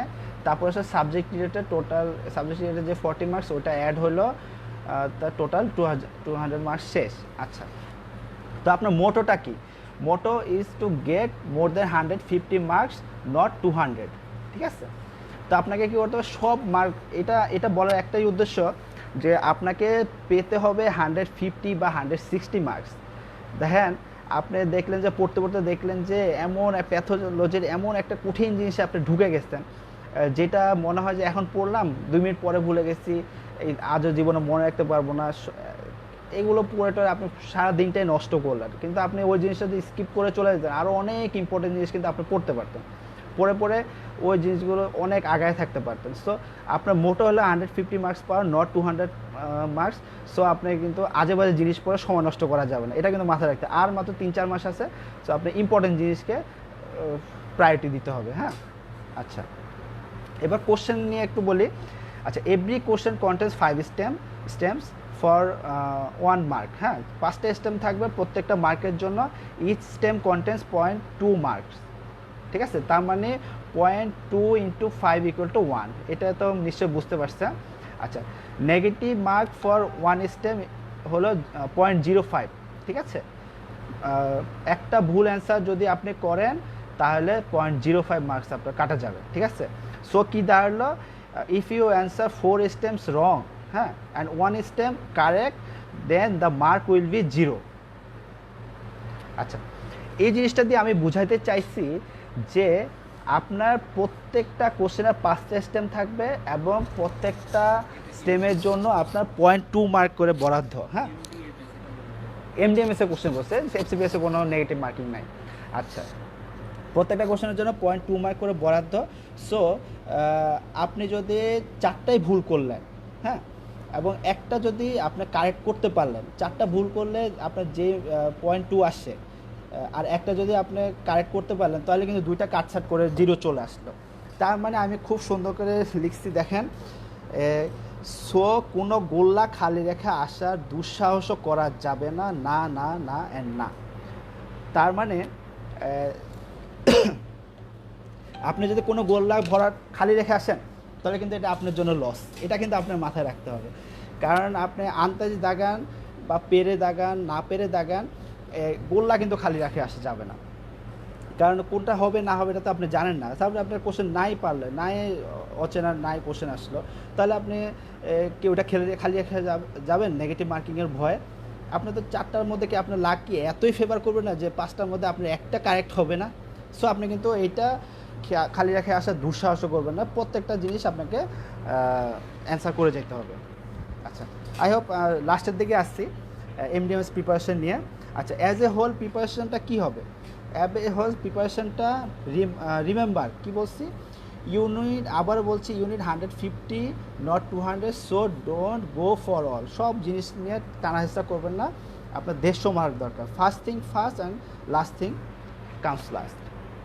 আচ্ছা দেখেন, এটা বলার উদ্দেশ্য হলো আপনার হাতে সময় আছে ধরেন 2 ঘন্টা, 2 ঘন্টা সময় আছে, কিন্তু আপনার পড়া বাকি বিশাল অনেক কিছু পড়া বাকি। আপনার ধরেন সাপোজ আমি ধরলাম যে জেনেটিক্সে পড়া বাকি, ঠিক আছে? এখন আপনি জেনেটিক্সে কী কী পড়বেন? আপনি কি বসে বসে কোডান পড়বেন বা হাবি যাবি কত জেনেটিক্সের কোনটায় কী সূত্র দিয়া লেখে এগুলো বসে বসে পড়বেন? তো আপনি কেন আপনার অটোজোমাল ডোমিন্যান্ট, এক্স লিঙ্ক ডোমিন্যান্ট, রিসেসিভ এই জিনিসগুলো আগে পড়বেন না? সো আমি এটাই বুঝাইছি যে এমডিএমএসের কোশ্চেনের প্যাটার্ন কিন্তু সবসময় মোটামুটি অলমোস্ট টপিক সবসময় সেম থাকে। স্যাররা কিন্তু স্যারদের এত সময় নাই সারাদিন বসে বসে আপনার জন্য নতুন নতুন কোশ্চেন তৈরি করে ওরা দিয়ে দিবে। এই বিএসএম পরীক্ষা, যেমন বিএসএমের একটা মেডিকেল অফিসার একটা রিটেন এক্সাম হয়েছিল, তো সেটায় আমি প্রায় চান্স পাওয়ার মনে হয় 2 মাস পরেও আমি যা পরীক্ষা দিচ্ছি। আমি কখনো বিসিএস টিসিএস তো ঘামাই না, বিসিএস জেনারেল আমি কিছু পারি না। তো তারপর ওখানে যে আমি পরীক্ষা দিচ্ছি এই ইন্টিগ্রেটেড নলেজ দিয়ে, দেখলাম যে এমডিএমএসে আমি যে পরীক্ষাগুলো দিচ্ছি, যে কোশ্চেনগুলো পড়ছি বা লাস্ট ইয়ারে যে কোশ্চেনগুলো আমি সলভ করছি, ঠিক করছি, লাস্ট ইয়ারে কারেকশন করছি, এই কোশ্চেনগুলোই ওরা এই মেডিকেল অফিসার রিটেনের এক্সামে দিয়ে দিচ্ছে। সো আপনাকে এটা মাথায় রাখতে হবে যে বিএসএমের অধিকাংশ কোশ্চেনের প্যাটার্ন কিন্তু সেম, একটু ভ্যারি করে 2-1টা কোশ্চেন আপনাকে নতুন দিতে পারে, কিন্তু অধিকাংশই আপনাকে প্রিভিয়াস কোশ্চেন থেকে দিবে। আচ্ছা, তারপর কি বললাম যে হাবিজাবি পড়া যাবে না। আচ্ছা, এবার হলো আপনার কিভাবে পড়বেন। আচ্ছা, ফার্স্ট টপিকটা কি বললাম, go through the question bank and answer and description. এটাই হলো যে এমন একটা পয়েন্ট যেটা হলো যে আপনার সাথে অন্য সব ক্যান্ডিডেটদের মধ্যে একটা তফাৎ সৃষ্টি করবে। সাপোজ আপনি জেনেসিসে ক্লাস করছেন, ভাইয়েরা পড়ায়গুলো খুব সুন্দর করে, জেনেসিস খুব ভাইয়েরা খুব ভালো পড়ায়, এতে কোনো ডাউট নাই, সুন্দর মতো পড়াইলো। কারণ ওদের আমাদের দায়িত্বই হলো সব টপিক আপনাকে পড়ানো, ঠিক আছে? যে কোশ্চেনগুলো আসে, যেগুলো আপনার জানা উচিত বা যেগুলো মনে করি আসবে, ওই জিনিসগুলো আমাদের পড়ানোর দায়িত্ব জেনেসিসের মাঝে। কিন্তু আপনি যখন পড়বেন, আপনি যদি সারাদিন আমরা যেভাবে পড়ায় গেছি ওইভাবে সব টপিক পড়ে যেগুলো ধরেন আসবে মনে করছি, আপনি ওইটা খুব ভালো করে পড়লেন, কিন্তু যেটা বারবার আস্তে আস্তে বছর পর এসে ভরে গেছে, আপনি ওইটাকে পিছিয়ে অত সময় দিতে পারলেন না, it doesn't make any sense, ঠিক আছে? কারণ আপনি কতটুকু জানলেন, কতটুকু অ্যাবনর্মাল জিনিস জানলেন, এইটা কিন্তু আপনি এখানে প্রুভ করতে আসেন না। আপনাকে যেটা করতে হবে, আপনাকে চান্স পাইতে হবে। সো চান্স পাওয়ার জন্য আপনাকে যা করতে হবে আপনাকে সেটাই করতে হবে। সো চান্স পাওয়ার জন্য কী করতে হবে? চান্স পাওয়ার জন্য আমি যেটা ফলো করছি যে আমি সবার আগে, ভাইয়েরা পড়াইছে বা যাই পড়ছি না কেন, আমি সবার আগে লাস্ট আওয়ারটা খুলছি প্রিভিয়াস কোশ্চেন দেখার জন্য। তো লাস্ট আওয়ার খুলে আমি ধরেন একটা সেল ইনজুরি সাপোজ, সেল ইনজুরির মধ্যে সেলুলার অ্যাডাপ্টেশন, অ্যাপোপ্টোসিস, হাইপারপ্লেসিয়া, এগুলোর এক্সাম্পল প্রতি বছর এমডিএমএসে আসে, ঠিক আছে?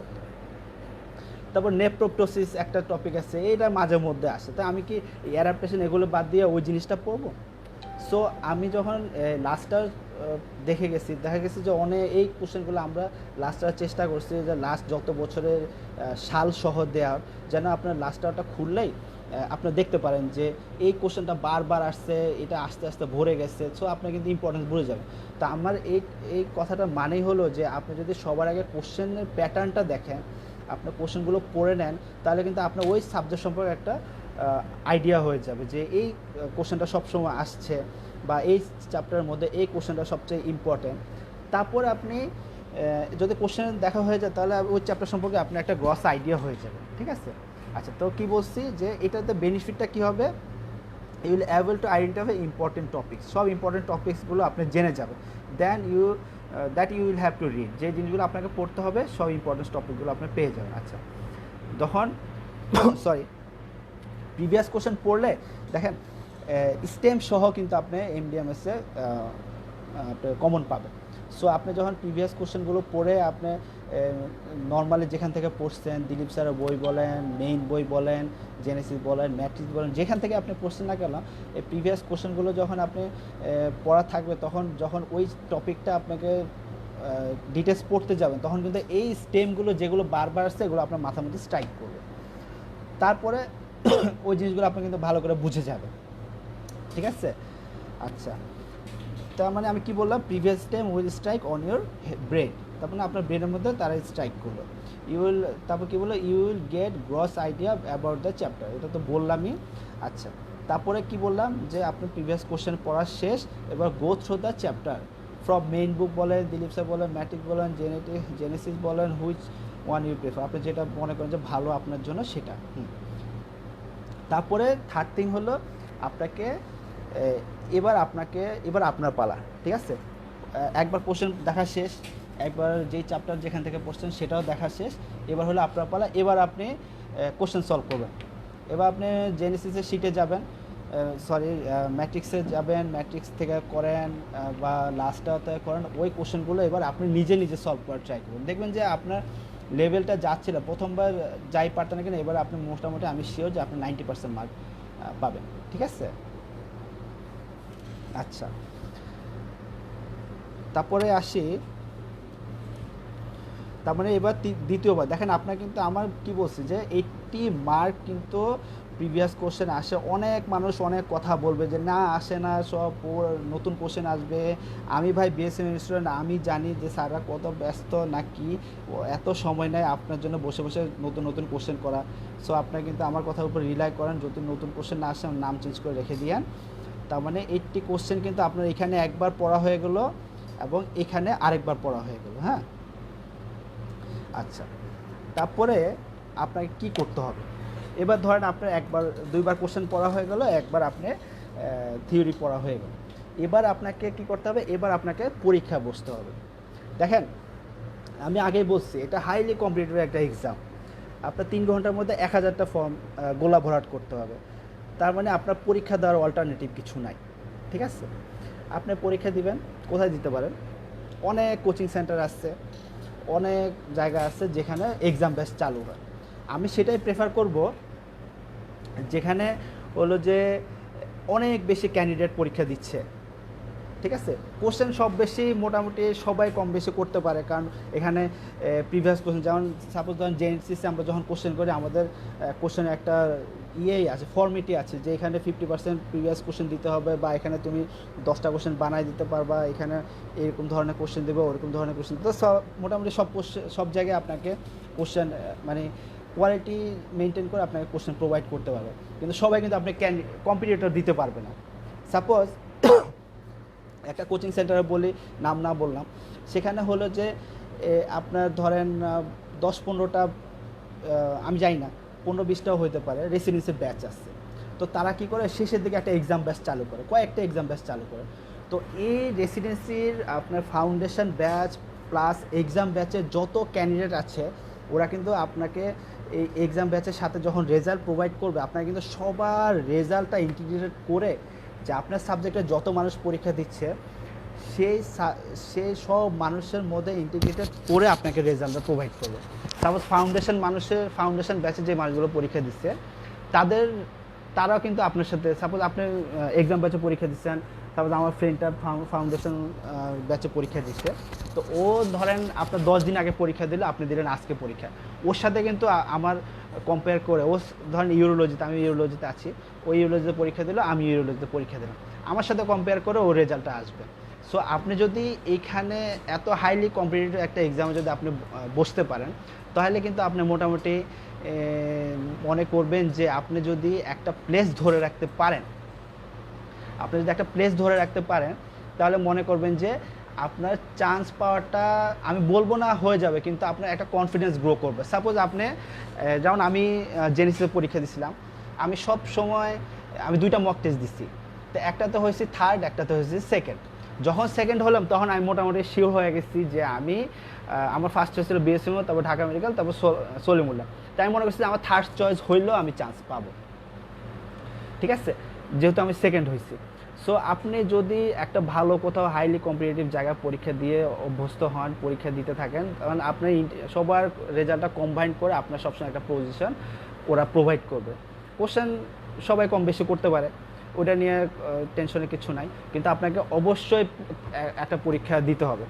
একটা পরীক্ষায় যখন দেখবেন, আপনি যদি একটা পরীক্ষায় সবসময় বসেন এবং রেগুলারলি মেনটেন করেন, তো দেখা যাবে যে আপনার যে পড়াশোনার প্যাটার্নটা ছিল যে আপনাকে এই সপ্তাহের মধ্যে এই জিনিসগুলো শেষ করতে হবে, আপনি ওগুলো সব শেষ করে পরীক্ষা বসতে পারেন, আপনাকে নিজের সেলফ জাজমেন্টও হয়ে যাবে। হ্যাঁ, আচ্ছা আচ্ছা, তো আমি কি বললাম যে সিট ফর এক্সাম, এটা হলো এক্সাম ব্যাচ, যে কোনো কোচিং সেন্টার একটা এক্সাম ব্যাচে ভর্তি হয়ে যাবেন। আচ্ছা, try to get A position in exam, satisfactory পরে অ্যাড করছি, স্যাটিসফ্যাক্টরি একটা পজিশন আপনাকে এক্সামে আসতে হবে, একটা এক্সাম ব্যাচে একটা স্যাটিসফ্যাক্টরি পজিশনে আপনাকে অপটেন করতে হবে। Always try to finish your exam in due time, আমি বলছি, আগেই বলছি, বারবার বলছি যে আপনার ডিউ টাইমে আপনার এক্সামটা শেষ করার চেষ্টা করবেন, কারণ আপনার হাতে সময় আছে 3 ঘন্টা, মার্ক 300, গোল লাভারাট 1000। হ্যাঁ, আচ্ছা, এবার হলো যে don't betray by yourself, নিজের সাথে কখনোই বিট্রে করা যাবে না, যাবে না, যাবে না।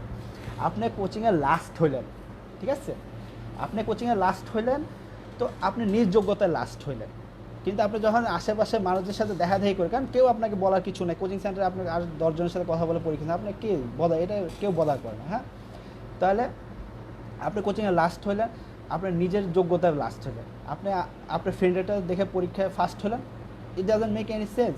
সো আপনাকে অবশ্যই মাথায় রাখতে হবে যে আপনি লাস্ট হইলেও নিজ যোগ্যতায় লাস্ট হবেন, ফার্স্ট হইলেও নিজ যোগ্যতায় ফার্স্ট হবেন, কারণ এই পরীক্ষা আপনাকে কোথাও চান্স পাওয়াই দিবে না, ঠিক আছে, আপনি নিজের সাথে বিট্রে করতে পারবেন না। আচ্ছা, নেক্সট পয়েন্টটা কি আসলাম, আচ্ছা, be static in your position, আপনি যদি কোনো পজিশন ধরে রাখতে পারেন, তারপরে আপনার সেকেন্ড মানে থিঙ্কিংটা হবে যে আপনি যে পজিশনটা ধরে রাখছেন এখানে স্ট্যাটিক থাকতে হবে, যেন আপনাকে কেউ আপনার পজিশন থেকে বের করে নিয়ে যেতে না পারে, ঠিক আছে। আচ্ছা, তারপরে হলো আবার লাস্ট কথা হলো যে go through biochemistry part just before final exam. Biochemistry পার্টটা, এটা আমার থিওরি, অন্য কেউ কী করলো না করলো আমি জানি না, বায়োকেমিস্ট্রি পার্টটা জাস্ট ফাইনাল এক্সামের আগ মুহূর্তে পড়ে যাবেন, দেখবেন যে 12 থেকে 15টা মার্ক আপনি অবশ্যই পেয়ে যাবেন, because you will get 12 to 15 questions 100% common. তারপরে আপনাকে কী করতে হবে, ফাইনাল এক্সাম বসতে হবে, তারপরে thank you, best of lakh.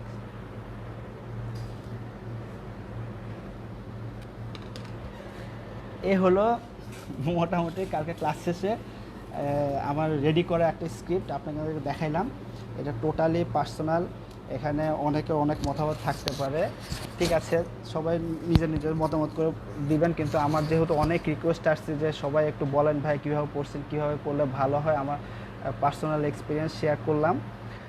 এবার হলো কোশ্চেন অ্যান্সার দেওয়ার পালা, ঠিক আছে। ফার্স্ট কোশ্চেন, এখানে একজন ফিমেল ডক্টর যার বেবি আছে সে কিভাবে মেন্টাল প্রিপারেশন নেবে, পরীক্ষার প্রিপারেশন নেবে?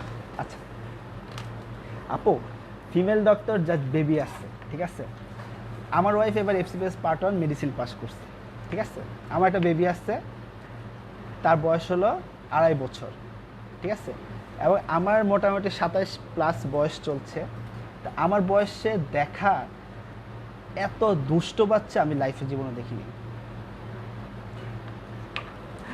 তো এখন আমার ওয়াইফ যখন পড়তে বসে তখন কি হয়, আমার বাচ্চা মাথা খারাপ হয়ে যায়, কেন তার মা তাকে রেখে সে বই নিয়ে পড়বে। সে এসে টানা হেঁচড়া করে, বই খাতা ছিঁড়ে ফেলে। সো আপনাকে কি করতে হবে, আপনাকে যেটা করতে হবে, আপনি সবার আগে বাসায় পড়া যাবে না এই জিনিসটা মাথায় রাখতে হবে, ঠিক আছে। আপনাকে এয়ার ফ্রম বেবি, এটা ট্রু, এটা আপনার শুনতে হয়তো ক্রুয়েল লাগছে, মনে হচ্ছে ভাইয়া কি পচা পচা কথা বলছে, বেবি থেকে দূরে থাকে। কিন্তু আপনি যদি সত্যিকারের ক্যারিয়ার গড়তে চান, তাহলে আপনার বাচ্চা থেকে প্রতিদিন আপনার অন্যদের মধ্যে 10-12 ঘন্টা দিতে না পারলেন, আপনি প্রতিদিন 5 ঘন্টা 6 ঘন্টা দেন। আপনি কোনো লাইব্রেরি যেতে যান, যে কোনো লাইব্রেরি যা পড়াশোনা করেন, আপনি যে মেডিকেল কলেজে পড়াশোনা করছেন সেই লাইব্রেরিতে যান, পড়াশোনা করেন, একটা রিডিং পার্টনার তৈরি করেন। আমার মনে হয় এটা সম্ভব, ঠিক আছে। বাচ্চা থেকে একটু দূরে থেকে একটু পড়াশোনা করেন, এটা সম্ভব আপু। আপনি হয়তো অন্যদের যদি 1 বছর লাগে, আপনার 2 বছর লাগলো। আমার সাথে আমার অনেক, আমি যখন কোর্সে বিভিন্ন ভাইয়াদের দেখি যে আমার চাইতে 10-15 বছরের সিনিয়র ভাইয়ারা আমার সাথে ঢুকছে, ঠিক আছে। তো তাদের জীবন তো থেমে নাই। আপনি মনে করেন না আপনার 1 বছর হয়ে গেল, আপনি চান্স পাইলেন না, তো আপনার জীবন তো শেষ। আসলে ব্যাপারটা এরা মনে করে কিছুই না। পোস্ট গ্রাজুয়েশন একটা খুব লেন্দি প্রসেস, কেউ আগে ঢুকলো, কেউ পরে ঢুকলো।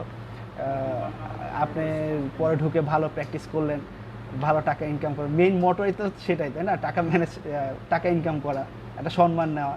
তো আমার মনে হয় এটা পসিবল আপু। আপনি ভালো করে পড়াশোনা করেন, বাচ্চা থেকে একটু দূরে থেকে পড়াশোনা করেন। অবশ্যই আমি যে সাজেশনগুলো দিলাম, অ্যাটলিস্ট কেউ আমার সাজেশন ফলো করুক না করুক, অ্যাটলিস্ট আপনি করেন, আপনি বেনিফিটেড হবেন, আমি আপনার কথা দিলাম।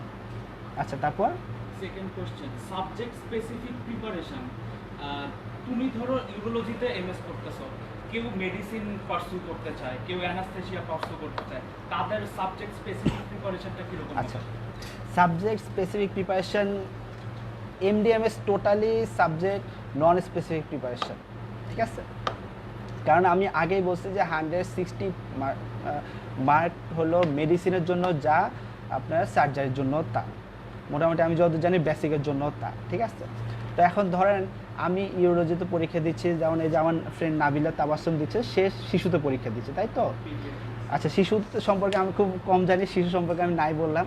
সাপোজ কেউ মেডিসিন পরীক্ষা দিচ্ছে, ঠিক আছে।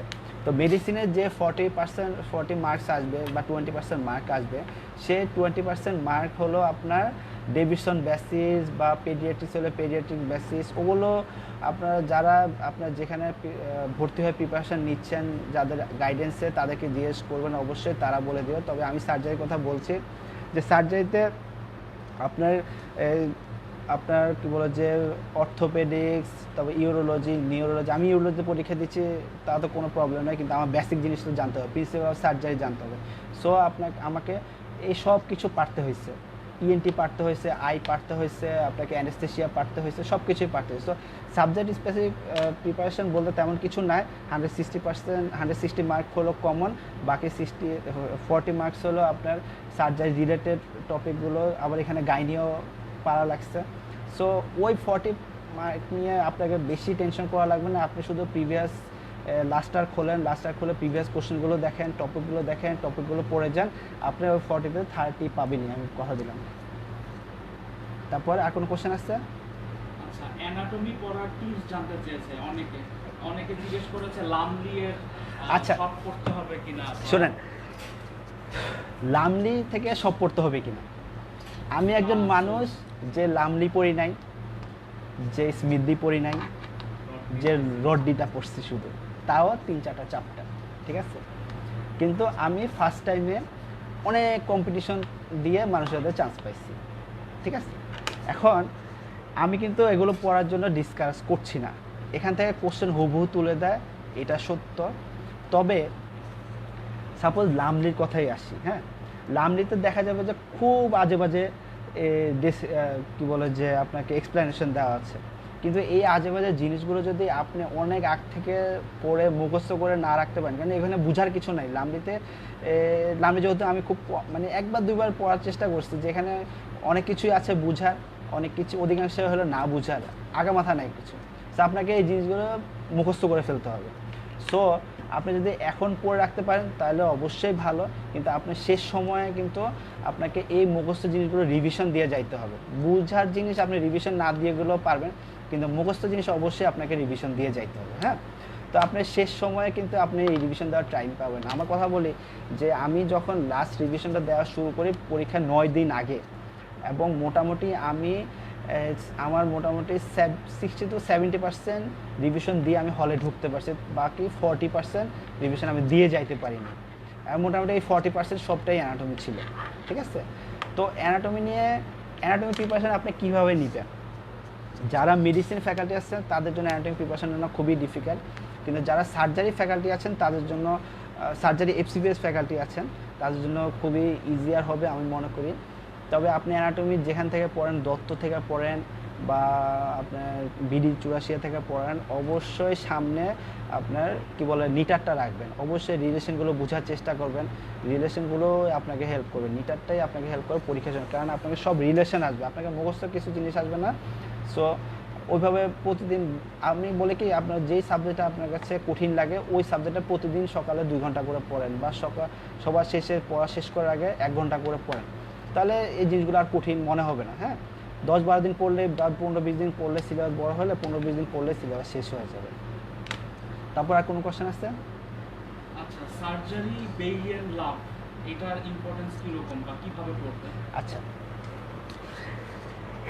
সার্জারি বেলি লাভের যে কোশ্চেনগুলো আসে সেগুলো কিন্তু আমি আগেই বলছি, স্যাররা নতুন করে খুব কম কোশ্চেন দেয়। হ্যাঁ, স্যাররা ধরেন অর্থোপেডিক্সে, যা সাপোজ ইউরোলজিতে যে কোশ্চেনগুলো দেয়, ইউরোলজি বলতেই হেমাচুরি আসে। তো দেখেন আপনি এখানে আমার সামনে থেকে বইটা খোলেন, খুলে দেখেন যে হেমাচুরি থেকে কতগুলো কোশ্চেন আসছে। আসবে স্টোন আসবে, হ্যাঁ, স্টোন থেকে কী কোশ্চেন আসবে, স্টোনের কোনটা রেডিও অপেক শ্যাডো দেয়, কোনটা রেডিও লুসেন্ট শ্যাডো দেয়, এই জিনিসগুলোই আসবে। সো মনে রাখতে হবে যে এই সার্জারি রিলেটেড যে 40 মার্কস আছে এগুলো নিয়ে ভাবার কিছু নাই। আপনার বেরিলা পড়া থাকলে অবশ্যই ভালো, বেরিলা পড়ে যাবেন। তবে আমি যেভাবে পড়তে বলছি অবশ্যই আগে কোশ্চেনটা দেখবেন, কোশ্চেনটা দেখলে আমাদের সাবজেক্টের সম্পর্কে একটা আইডিয়া হয়ে যাবে, তারপর আপনি ওই সাবজেক্টে ওই টপিকগুলো আপনি সলভ করবেন। সলভ করলে আপনার ওভারঅল একটা ধারণা হয়ে যাবে। এখন যদি আপনি থাইরয়েড অপারেটিভ সার্জারি পড়তে যান বেরিলাভ থেকে, বা বিভিন্ন জিনিস অনেক ডেপথে চলে যান, তাহলে কিন্তু হবে না। ঠিক আছে, আর কোনো কোশ্চেন? আচ্ছা, আমার একটা কোশ্চেন, সেটা হচ্ছে অনেকে চাকরি ছাড়তে পারবে না, যাদের ওয়ার্ক লাইফটা ম্যানেজ করতে হবে, এর সাথে পড়ার কনসিস্টেন্সিটা কিভাবে মেনটেন করবে? 6 মাস ডিউরেশনটা সে কিভাবে ইউটিলাইজ করবে? আচ্ছা, পরীক্ষায় শুনেন, যারা চাকরি করে তাদের জন্য বলছি, দেখেন অনেক সবার ফ্যামিলি ব্যাকআপ সেম থাকে না, এটা ট্রু। সবাই আবার মনে করে যে ফ্যামিলি থেকে টাকা পয়সা নিব, এটা ট্রু। কিন্তু আমার মনে হয় কি, আপনি যদি পোস্ট গ্রাজুয়েশন করতে চান এবং আপনার যদি ফ্যামিলি ব্যাকআপ থাকে তাহলে প্লিজ লিভ দ্য জব। ঠিক আছে, কারণ আপনার এই 20-22 হাজার টাকা দিয়ে একটা কর্পোরেট হসপিটালে পাগলের মতো খাটার চাইতে আপনি বিএসসির আন্ডারে থেকে বা যেখানে থেকে 20,000 টাকা পাইলেন, সাথে আশেপাশে একটু প্র্যাকটিস চেম্বার করলেন, আপনি 30-35 হাজার টাকা চলে আসলো। আপনি যদি 6 মাসে আপনাদের ফ্যামিলি ব্যাকআপ থাকার পরে আপনি যদি 6 মাস ইউটিলাইজ করে একটা পোস্ট গ্রাজুয়েশন পেয়ে যান, ঠিক আছে, তাহলে আপনি 6 মাস মানুষের কাছে ছোটো হলেন, সাপোজ ছোটোই হলেন, আমি ধরলাম আপনি ছোটো হলেন, তাতে কিছু যায় আসে না, দেখবেন যে আপনার লেভেলটা অনেক আপগ্রেড হয়ে যাচ্ছে। সো আর যারা চাকরি ছাড়তে পারবেন না, ফ্যামিলির ব্যাকআপ নাই বা নিজের টাকায় চলতে চাচ্ছেন, তাদের হিসাবটা ভিন্ন। তাদের যেটা হলো যে আমি আগেই দেখছি যে তাদের জন্য পজিশনটা করা খুবই ডিফিকাল্ট, ইম্পসিবল আমি তা বলবো না। আপনাকে যেটা করতে হবে, আপনাকে লাইফটা একটা রুটিনে নিয়ে আসতে। সাপোজ আমার একটা বড় ভাই আছে, হ্যাঁ, আই হোপ উনি এখন কাউসার ভাই, উনি এখন স্কোয়ারের ইমার্জেন্সিতে আসছে, এখন দেখছে লাইফটা দেখা, কারণ উনি বারবার বলছে ছোটো ভাই তোমার লাইফটা আমি অবশ্যই দেখবো। আচ্ছা, কাউসার ভাইয়ের কথা বলি, উনি হলো যে জব করে, স্কোয়ারে জব করে, উনি শুক্রবারে 24 ঘন্টা একটা জব করে, ঠিক আছে, এবং কোন দিন বুধবারে মনে হয় নাইটে একটা জব, শুধু নাইট ডিউটিটা করে।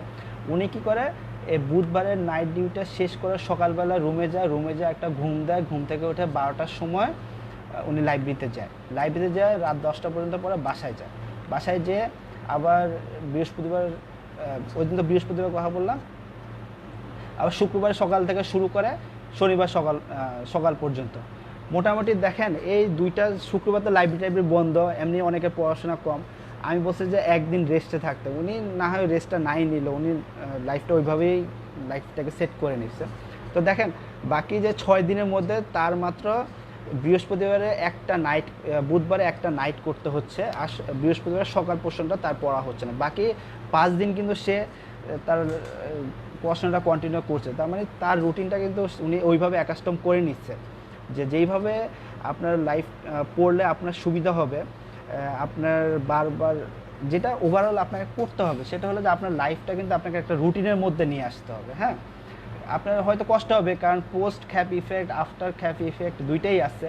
তো আপনাকে যদি কিন্তু আপনি যদি এটা একটা রুটিনের মধ্যে নিয়ে আসতে পারেন যে না এই ইফেক্ট বলে কিছু নেই, আমাকে চান্স পাইতে হবে, আমি ডিটারমাইন্ড, আমাকে কষ্ট করতে হবে, তাহলে আপনি চান্স পাবেন, এতে কোনো ডাউট নেই। কারণ আমি 2017 জুনে বের হয়েছি এবং ইন্টার্নশিপ শেষ করছি।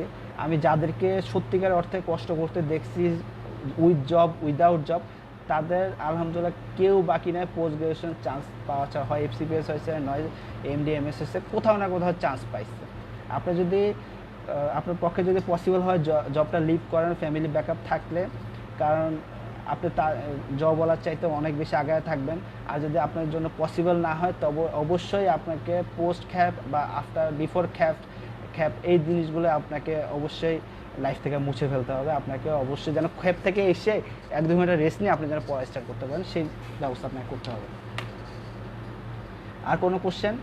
আচ্ছা, টপিক রিলেটেড পড়া, এটার জন্য স্পেসিফিক কোনো বই ফলো করার সাজেশন থাকবে, নাকি কোচিং এর শিট, নাকি টেক্সট বুক, কোনটা কিভাবে অ্যাপ্রোচটা করলে ভালো হয়? আচ্ছা, এই, তুই এত কোশ্চেন করতেছিস ব্যাটা, তুই তো আমাকে শুনতেই পারবি। আচ্ছা, টপিক রিলেটেড কথা যেটা আমি বলতে চাই, বেরিলাভ, সাপোজ সার্জারিওয়ালাদের জন্য বেরিলাভ, মেডিসিনের জন্য ডেভিডসন, তাই তো?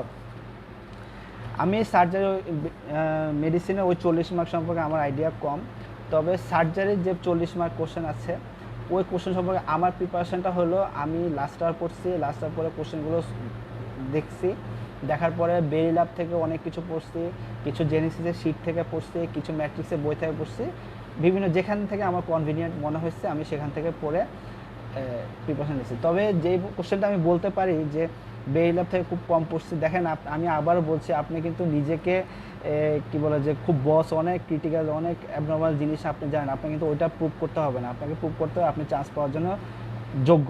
সো আপনি ওইভাবে প্রিপারেশনটা নিতে হবে। আপনি পুরো বেরিলাভ পড়ে বসে আছেন কিন্তু চান্স পাইলেন না, তাহলে কিছু যায় আসবে না। হ্যাঁ, আচ্ছা, একজন ভাইয়া বলছে, ভাইয়া আপনি তো সার্জারি নিয়ে অনেক কিছু বলেন, আপু যদি মেডিসিন নিয়ে একটু গাইডেন্স দিত ইনশাল্লাহ ভালো হতো। আপু তো কাছে নাই, আপু তো মেডিসিন এফসিপিএসের লোক, আপু যদি এনবিতে চান্স পায় ইনশাল্লাহ নেক্সট ইয়ার আপনি হোপফুলি আপনি চান্স পেয়ে যাবেন, কিন্তু যদি চান্স না পায় তার জন্য আপুকে নিয়ে আমি এবার একটা প্রোগ্রামের ব্যবস্থা করবো। থ্যাংক ইউ, ওয়েলকাম ভাইয়া। ভাই লাইভটা সেভ রাখেন প্লিজ। ওকে, অবশ্যই সেভ করে দিন। আচ্ছা, কাজী নিটোল হায়দার, খুব ভালো কাজ করছো ছোট ভাই, এখন থেকে জেনে রাখো, এগুলো পরে ইনশাল্লাহ তোমার কাজে দেবে। আচ্ছা, কি বললো? স্যার খুব ভালো লাগছে, কিপ ইট আপ, আমি তো স্যার না। আচ্ছা sir, thank you so much, welcome. আমি এবার new candidate, MRCS part 1 FC part 1 করার সার্জারিতে নিউরো সার্জারি দিতে চাচ্ছি, বাকি সময়টার মধ্যে কীভাবে প্রিপারেশন নিতে হবে?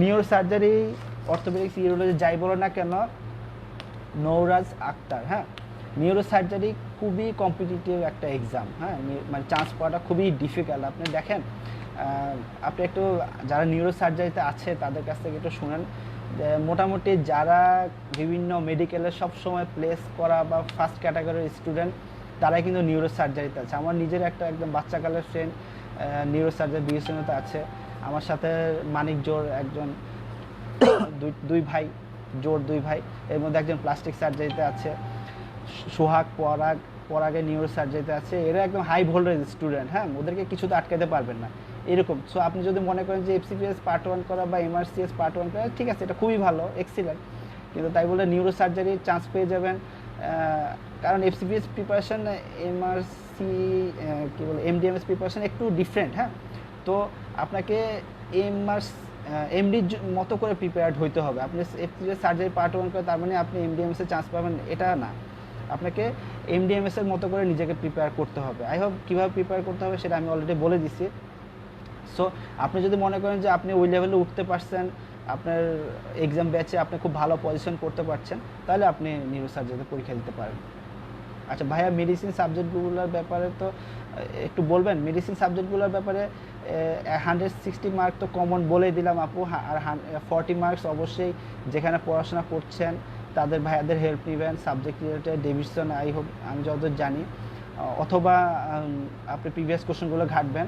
আমি বুঝি না মানুষ কেন প্রিভিয়াস কোশ্চেন ঘাটে না, যে এক্সামটাই আপনার মোটামুটি প্রিভিয়াস কোশ্চেন বেসড একটা এক্সাম, তারা কেন প্রিভিয়াস কোশ্চেন অত বেশি ঘাটে না, আমি আমার মাথায় ঢুকে না। এখানে সবাই ধরা খেয়ে যাচ্ছে। আপনি প্রিভিয়াস কোশ্চেনটা ঘাটেন, একটা গ্রস আইডিয়া পাবেন, তারপর আপনি যেখান থেকে ইচ্ছা সেখানে পড়ে নেন, ঠিক আছে? আচ্ছা ভাইয়া, আমি ইন্টার্নি করতেছি, কিভাবে পড়া স্টার্ট করব? ভাইয়া আপনি ইন্টার্নি শেষ করেন, আমি কোচিং করতে আপনাকে বলছি না, আপনি যেটা প্রেফার করেন, তবে যেহেতু হাইলি কম্পিটিটিভ একটা এক্সাম, আপনাকে অবশ্যই কোচিং করে পরীক্ষা দিলে ভালো হয়, তাহলে আই হোপ খুব তাড়াতাড়ি চান্স পেয়ে যাবেন। আর যেভাবে ইনস্ট্রাকশন দেওয়া হলো ওইভাবে পড়বেন। Very good job, thank you. ভাইয়া গাইনিতে চান্স পাওয়া কি খুব টাফ? আমি দিলীপ স্যারের কোচিং করছি, এখন সাবজেক্ট কি চেঞ্জ করে ফেলব? গাইনিতে চান্স পাওয়া খুব টাফ আমার কাছে মনে হয় না। মোটামুটি গাইনি তো সেম কথা, 160 mark common, 40 marks extra gynae related question. আমার মনে হয়, আমি যত জানি যে গাইনি আর সার্জারির কোশ্চেন মোটামুটি সেম হয়, আমি শিওর না, তারপরে একটু শুনে নেবেন। গাইনির সার্জারি সাবজেক্ট রিলেটেড যে 40 মার্কস আছে, খুব ডিফিকাল্ট মনে হয় না, কারণ আমার ফ্রেন্ড অনেকেই গাইনিতে আছে, এক্সট্রা অর্ডিনারি কিছু না, মোটামুটি তারা অনেক ইফোর্ট দিচ্ছে, তারা জেনে গেছে কীভাবে চান্স পেতে হবে। আচ্ছা তিন্নি ওরফে বিন্নি বলছে, বেইলি ল্যাব থেকে কিছু পড়তে হবে, তোমার অ্যান্সার আই হোপ পেয়ে গেছো। অ্যানাটমির জন্য লাস্ট অ্যানাটমি অর দত্ত। আচ্ছা, ফর ফিজিওলজি জ্ঞানন আর গাইটন। আচ্ছা দেখেন, আমি আপনাকে বলছি যে আমি 9 দিন আগে রিভিশন দেওয়া শুরু করছি, কিন্তু যাওয়ার সময় দেখা গেছে যে 40 বা 50%, 40 বা 45% মার্ক আমি দেখে যেতে পারি নাই, মানে আমার সিলেবাস দেখে যেতে পারি না, তার মধ্যে অধিকাংশ হলো অ্যানাটমি। তারপরে যে জিনিসগুলো, কিন্তু তারপরেও অধিকাংশ অ্যান্সার আমি দিতে পারছিলাম, অন্য সবার চাইতে আগায় ছিলাম, কারণ আমি বুঝে পড়ে গেছিলাম। সো আপনি যদি মনে করেন এমডিএমএস বা এফসিপিএস এগুলোতে আপনি মুখস্থ করে জাস্ট ওখানে বসায় দিবেন, তাহলে কিন্তু হবে না, কারণ মানুষের ব্রেন তো এত জিনিস আপনি দিতে পারবেন। আপনি অবশ্যই বুঝে পড়ে যাইতে হবে। আপনি জ্ঞানন পড়েন বা গাইটন পড়েন বা ফিজিওলজির ব্যাপারে স্যাররা সবসময় জ্ঞাননটা ফলো করে, কিন্তু জ্ঞানন ধরেন আমি যখন জেনেসিসে ক্লাস নিতে ঢুকি, জ্ঞানন খুললে আমি ফিজিওলজি ক্লাস নিতে ঢুকি, কিন্তু জ্ঞানন খুললে আমার মাথাটা বন করতে থাকে গরম, কারণ জ্ঞাননের ল্যাঙ্গুয়েজ এত বাজে, কারণ আমি গাইটেন পরে পাস করছি, আমি কিন্তু জ্ঞানন পরে পাস করিনি।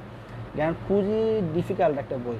আপনি যদি মনে করেন যে হ্যাঁ আপনি জ্ঞানন পড়তে পারেন, ওয়েল ভেরি গুড, কারণ জ্ঞানন থেকে অধিকাংশ কোশ্চেন করে, কিন্তু আপনি যদি মনে করেন যে না আমার এত সময় নেই, কারণ আমার অন্যান্য সাবজেক্টের পিছনে অনেক সময় দিতে হবে, তখন আপনি ভাইয়াদের বা জেনেসিস বলেন, ম্যাট্রিক বলেন, যেখানে দিলীপ স্যার বলেন, স্যারদের বইগুলো খুব ভালো, আপনি স্যারদের বইগুলো পড়লেন, তারপরে লাস্টে কোশ্চেন সলভ করলেন, তারপরে আপনার যে এক্সট্রা কোশ্চেনগুলো বিভিন্ন শিটে টিটে নাই, কোনো জায়গা থেকে কাভার করে ওই জিনিসগুলো পড়ে ফেললেন, তারপরে আপনি আই হোপ আপনি দিতে পারবেন। কিন্তু ওই জ্ঞান ট্যান পড়ে এখন সময় নষ্ট করে আমার মনে হয় খুব একটা সুবিধা হবে। দয়া করে ভিডিওটি ডিলিট করবো না, থ্যাংক ইউ। বেসিক সায়েন্সের ব্যাপারে সাজেশন দিন।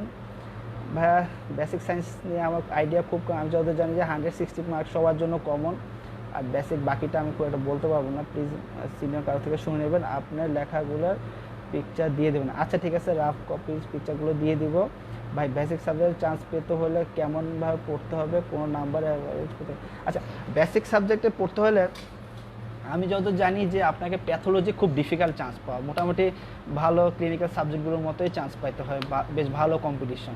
কিন্তু আপনি অন্যান্য কিছু সাবজেক্ট আছে, আমি কোনো সাবজেক্টকেই ছোট করছি না, কারণ সব সাবজেক্টে দেখেন, সব সাবজেক্টে কিন্তু লিজেন্ড আছে। সাপোজ আমি ইউরোলজিতে আছি, খুব হাই ভোল্টেজ একটা সাবজেক্ট, আপনার 150-60-র উপরে পাইতে হবে চান্স পাইতে হলে, কিন্তু এই সাবজেক্টে যেমন লিজেন্ড আছে, যেমন অন্য একটা সাবজেক্টে যেমন যে সাবজেক্টে কেউ বেল দিচ্ছে না, ধরেন 130 বা 40 পেয়েও চান্স পাওয়া যাচ্ছে, ওই সাবজেক্টেও লিজেন্ড আছে, ঠিক আছে?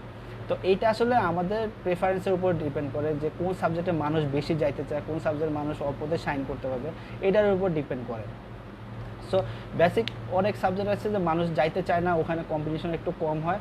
ওখানে মোটামুটি আমি যদি জানি 130 অ্যাভাব পাইলে মোটামুটি চান্স পাওয়া যায়। তাও এটা সবসময় ফ্ল্যাকচুয়েট করে, এটা আমার কথার উপর বসে থেকে লাভ নাই, আপনি চোখ কান খোলা রাখবেন। আচ্ছা, সাবজেক্ট ডিস্ট্রিবিউশন কেমনে হয় যে অর্থোপেডিক্স আর ইউরোলজি, আপনাকে পরীক্ষা দেওয়ার সময় আপনাকে সাবজেক্ট চুজ করে দিতে হবে এবং 3টা ইনস্টিটিউশন দিতে হবে, ওটার উপরে ডিপেন্ড করে। আচ্ছা ভাই, টপিকগুলো পড়ার জন্য কি কি বই ফলো করতে হবে? আই হোপ আপনার কোশ্চেনগুলো পেয়ে গেছেন। আচ্ছা ভাইয়া, পেডিয়াট্রিক্সের জন্য কিভাবে প্রিপারেশন নেবেন? আমার মনে হয় এভাবেই আপু, তারপরে পেডিয়াট্রিক্সে কোনো লোককে আপনি ধরে একটু জিজ্ঞেস করবেন। আমার মনে হয় এই জিনিসগুলোর উপরে সব কাভার করে ফেলছে, কারণ আমি আগেই বলছি যে স্যারদের এত সময় নেই, এত হাজার হাজার কত 62টা মনে হয় ফ্যাকাল্টি আছে, সব ফ্যাকাল্টির জন্য আলাদা আলাদা কোশ্চেন করা এত সময় কারো নাই। হ্যাঁ, অ্যানেস্থেশিয়ার প্রিপারেশন কি মেডিসিনে নিনো সার্জারি? আমি যতদূর জানি যে অ্যানেস্থেশিয়া মেডিসিনের আন্ডারে। হ্যাঁ আপু, সার্জারির আন্ডারে না আমি যতদূর জানি, কারণ আমার একটা আপু আছে, উনি অ্যানেস্থেশিয়া ঢাকা মেডিকেলে চান্স পেয়েছে, তো উনি আমাকে বলছে যে অ্যানেস্থেশিয়া মেডিসিন ফ্যাকাল্টির আন্ডারে। সো আই হোপ ওইভাবেই কোশ্চেনটা হওয়া উচিত। তারপর অ্যানেস্থেশিওলজিস্ট কেউ থাকলে ওকে জিজ্ঞেস করেন। গাইনি ক্লিনিক্যাল নিয়ে একটু বলবেন। আচ্ছা, গাইনি ক্লিনিক্যাল নিয়ে এত ভাবার কিছু নাই, কারণ ক্লিনিক্যাল খুব এমডিএমএসে ক্লিনিক্যাল কোশ্চেন আসে না বললেই চলে। ওখানে সব অধিকাংশ বেসিক আর একটু এদিক সেদিক অল্প কিছু মার্ক, ওগুলো না পারলেও আপনি চান্স পাবেন, এটা ধরে রাখেন। তাও গাইনির কোনো লোককে জেনে নেবেন। ফার্মাকোলজি কীভাবে পড়বেন, এটা ফার্মাকোলজি আগেই বলে দিয়েছে। ফার্মাকোলজি আপনি আপনার এমবিবিএসের বই থেকে পড়তে পারেন, একটা গ্রস আইডিয়া নিয়ে কোশ্চেন সলভ করবেন। প্রতিদিন সকালে 2 ঘন্টা পড়বেন। ভাইয়া লেখাগুলো পিকচার দিন। ওকে ভাইয়া, আপনার অনেক সুন্দর। আচ্ছা, আমার ফ্রেন্ড মাসকুরুল আলম, ভাবছিলাম ওকে ব্লক করে লাইভে আসবো, এটা ফাজিল। আচ্ছা, এমাজিং, ঠিক আছে ভাই। পার্ট 1-এর জন্য anatomy, physiology, pathology news sheet follow করলে হয় কি না? আমার মনে হয় ভাইয়া পার্ট 1, আজকে তো অনেক সময় হয়ে গেল, নামাজটা আমাদের ব্যাপার স্যাপার আছে, টায়ার্ড হয়ে গেছি। পার্ট 1 পরীক্ষা আসুক, এরকম 2-3 মাস সামনে রেখে পার্ট 1-এর জন্য আরেকটা সেশন করা যাবে। ভাই আপনি কোচিং খোলেন, আমার তো চান্স পাওয়া দেন। আচ্ছা, কোচিংয়ের ব্যাপারে বলি যে আসলে আমি তো জেনেসিসে ক্লাস নিচ্ছি। জেনেসিস আমি কারো পাবলিসিটি করছি না, ফার্স্ট অফ অল বলে রাখি। তবে জেনেসিসের খুব ভিতর থেকে আমি দেখছি তো, যে ওখানে যে পরিমাণ সাপোর্ট দেওয়া হয় এবং যে পরিমাণ ডক্টর ফ্রেন্ডলি এনভায়রনমেন্ট, আপনারা চোখ বন্ধ করে ওখানে ভর্তি হয়ে যেতে পারেন। আচ্ছা, বেসিকে এক্সাম দিতে চাই, প্লিজ কিছু বলুন। এটা পেয়ে গেছেন অ্যান্সার, আমি শিওর ভাই। রেডিওলজি বা সাইকিয়াট্রিতে এক্সাম দিতে চাই, সেম, সবার জন্য সেম। অনেক বুকস ফলো না করলে কি কোনো আর কি বুক কি এনাফ হবে? আপু, অনেক টপিক, আপনি কোনো বুকে সব টপিক পাবেন না। আই হোপ কোনো শির বা জেনেসিস বলেন, ম্যাট্রিক্স বলেন, ওখানে মোটামুটি পাওয়ার কথা। দিলীপ স্যার খুব ভালো পড়ায়, তাতে কোনো সন্দেহ নয়, কিন্তু দিলীপ স্যারের বইয়ে অনেক কিছুই ল্যাকিং থাকে। দিলীপ স্যার বই ফলো করতে পারেন, ওই বাকিগুলো আপনি জেনেসিস ম্যাট্রিক্স থেকে ফলো করতে পারেন, যার জন্য যেটা সুবিধা হয় ওটাই বলছি। নিউরোলজিতে চান্স পাওয়া কি ডিফিকাল্ট? নিউরোলজিতে চান্স পাওয়া বেশ ভালোই ডিফিকাল্ট, মোটামুটি হাই ভোল্টেজ সাবজেক্ট বলা চলে। কার্ডিওলজি সম্পর্কে জানতে চাই, প্রিপারেশন মোটামুটি যেভাবে বলছি ওইভাবে প্রিপারেশন, কিন্তু চান্স পাওয়া বেশ ডিফিকাল্ট, অনেক হাইলি কম্পিটিটিভ। জেনেসিসে এফসিফের জন্য যে ক্লাস হয়, একই ক্লাসের জন্য এমএসের ক্লাস ভিন্ন হয় বা আলাদা হয়? আলাদা হওয়ার কথা, কারণ ডিফারেন্ট কোশ্চেন প্যাটার্ন, তো আলাদা হওয়ার কথা। আবার ক্লাস করা থাকলে এফসিপিএস, আমার ওয়াইফ এমএসএ ক্লাস, এমডি ক্লাসও করেছে, এফসিপিএসে জেনেসিসে ক্লাস করেছে। আচ্ছা, ডেন্টিস্ট্রি নিয়ে কিছু বলেন ভাইয়া। ডেন্টিস্ট্রি নিয়ে আমার আইডিয়া খুব কম, আমার মনে হয় বেসিক, কারণ ডেন্টিস্ট্রিরা সবসময় আমাদের সাথে পরীক্ষা দিচ্ছে, তো ওদের মোটামুটি কোয়ালিটি আমাদের চাইতেও কম না। এইরকমই কোশ্চেন প্যাটার্ন আমি যতদূর জানি। বাকি সাবজেক্টের 40 মার্কস কেমন হয় আমি খুব একটা বলতে পারছি না। ইফার the boss, thank you. Radiology কিছু বলেন, অ্যান্সার পেয়ে গেছি। কোন সাবজেক্টে কত পাস মার্ক? পাস মার্ক বলে কিছু নাই আপু, এখানে হলো কোয়ালিটি। হ্যাঁ, আপনার এখানে হলো কম্পিটিটিভ এক্সাম। আপনার কি বলে যে কেউ যদি আপনার সাবজেক্টে পরীক্ষা না দেয়, আপনার সাবজেক্টের সিট 2টা, আপনার সাবজেক্টে কেউ পরীক্ষা দিল না, আপনি পাইলেন হলো 10 200-তে, আপনার সাবজেক্টে হলো সিট হলো 200, যে ফার্স্ট হয়েছে সে পাইল 9 200-তে, আপনি পাইলেন 10, তাও আপনাকে কংগ্রাচুলেশন, কারণ আপনি চান্স পেয়েছেন। আচ্ছা, কীভাবে প্রিপারেশন নিতে হয় বলে দিচ্ছি। ভাইয়া গাইনিতে চান্স পেতে হলে কত পেতে হবে এগুলো না বলি, কারণ এগুলো পেয়ে গেছি। আচ্ছা, এগুলো তো পেয়ে গেছি ভাইয়া, ভাবছিলাম। আচ্ছা, বেসিক ফ্যাকাল্টিতে কোন সাবজেক্ট বেশি হার্ড? বেসিক ফ্যাকাল্টিতে আমি যত জানি প্যাথোলজি খুব বেশি ডিফিকাল্ট, প্যাথোলজি সবচেয়ে বেশি হার্ড। আচ্ছা, আই হোপ সবার মোটামুটি এমডিএম এর সম্পর্কে খুব ভালো ধারণা না দিতে পারলেও মোটামুটি একটা গ্রস আইডিয়া সবাই দিতে পারছি। আমার কমেন্ট সেকশনে এই ছবিগুলো দিয়ে দিব পরবর্তীতে কখনো রিভিশন দেওয়ার জন্য, আপনি দেখার জন্য। আর আই হোপ সবাই বেনিফিটেড হয়েছেন। আর কারো যদি মূল্যবান সময় নষ্ট করে থাকি তাহলে অবশ্যই মাফ করবেন। আচ্ছা ভাইয়া, সবাই আপনার চুল নিয়ে ব্যস্ত করেন। আচ্ছা, আমার চুলগুলো হলো, পার্সোনাল কথা বলি, আমার চুলগুলো খুব খাড়া আর কি। ধরেন আমি এখন জেল টেল দিয়ে সব সোজা করে রাখছি, তো জেল টেল না দিলে একদম এইভাবে থাকবে সজারু কাটার মতো। তো যারা আমার পছন্দ করে তারা আমার চুলগুলো পছন্দ করে, যারা পছন্দ করে না তারাই আমার চুল নিয়ে খুব খোঁচায় আর কি। ঠিক আছে, থ্যাংক ইউ। আর কারো সময় নষ্ট না করে, হ্যাঁ ভিডিও সেভ। ঠিক আছে, থ্যাংক ইউ। ভিডিওটা সেভ থাকবে। আর কোনো কোশ্চেন থাকলে কমেন্ট সেকশনে জানাবেন বা মেসেঞ্জারে নক দেওয়ার চেষ্টা করবেন। আমি আমার সর্বোচ্চ চেষ্টা করব, যদি একটু ব্যস্ত, সর্বোচ্চ চেষ্টা করব অ্যান্সারগুলো দেওয়ার জন্য। দেখি ভিডিও সেভ করবো কীভাবে।